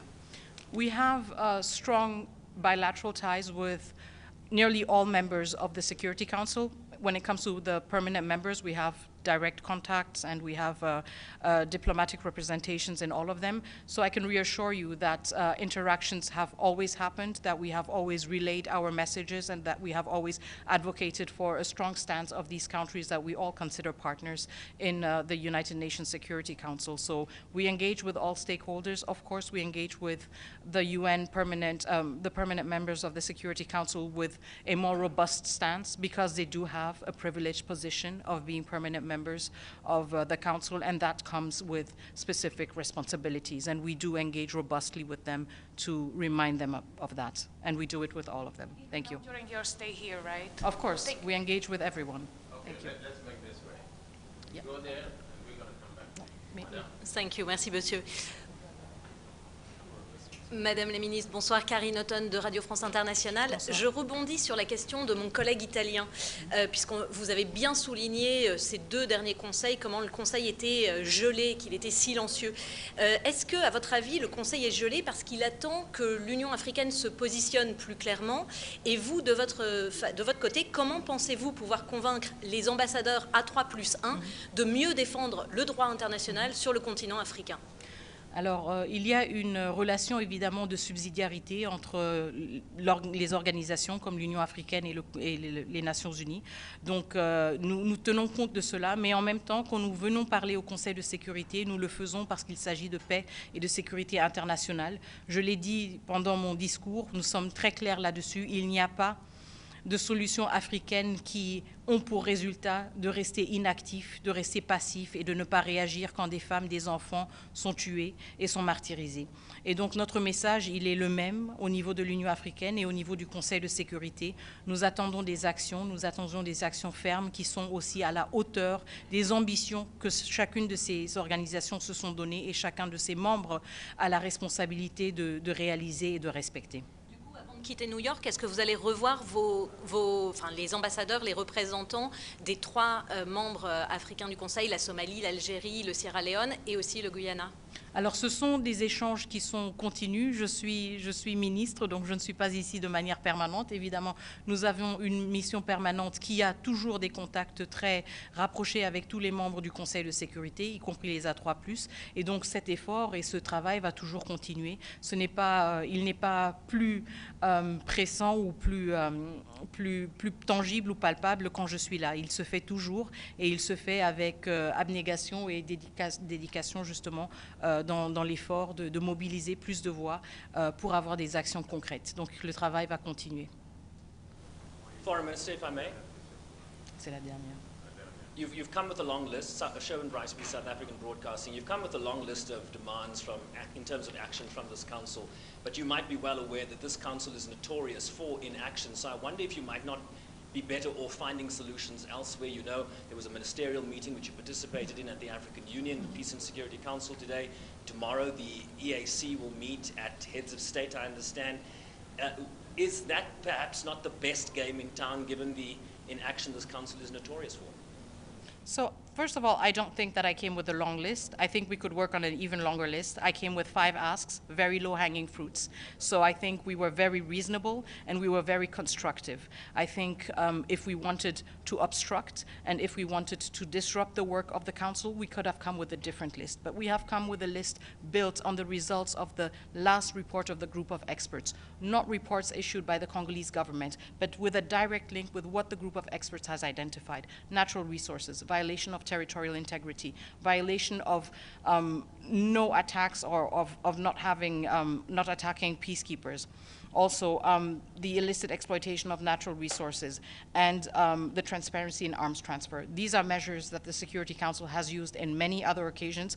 We are from the DRC. We have been under a sanctions regime, so I know what I'm talking about. These are low-hanging fruits. It is not a long list. And we will not tire of holding every entity we are a member of accountable in terms of its responsibilities. Your expectations of the EAC and the AU? We have expectations with all these organizations because each of these organizations has values and principles and must uphold them and hold its members accountable when they fail to do so. Okay, dernière, s'il vous plaît. Madame, dimanche, vous demandiez, entre autres, des sanctions ciblées à l'endroit de Kigali. Ce mardi, l'Allemagne a pris une décision conditionnant son aide au développement au retrait des troupes rwandaises et du M23 du territoire national. Considérez-vous cette action allemande comme un pas décisif pouvant inciter les autres capitales à agir de manière ferme contre le Rwanda? En tout cas, c'est une décision que nous saluons et que nous avons reçue avec satisfaction parce que justement, c'est une décision qui nous montre que des pays, membres ou non membres du Conseil de sécurité, peuvent prendre des actions très concrètes, peuvent prendre des actions en fonction de leurs relations et des outils dont ils disposent. Et nous espérons sincèrement que cette action courageuse va aussi motiver tous les pays membres de la communauté internationale, qu'ils soient au Conseil de sécurité, qu'ils soient au niveau de l'Union africaine ou dans d'autres organisations, à justement réfléchir sur ce qu'ils peuvent faire pour mettre fin à ce drame qui a duré bien trop longtemps.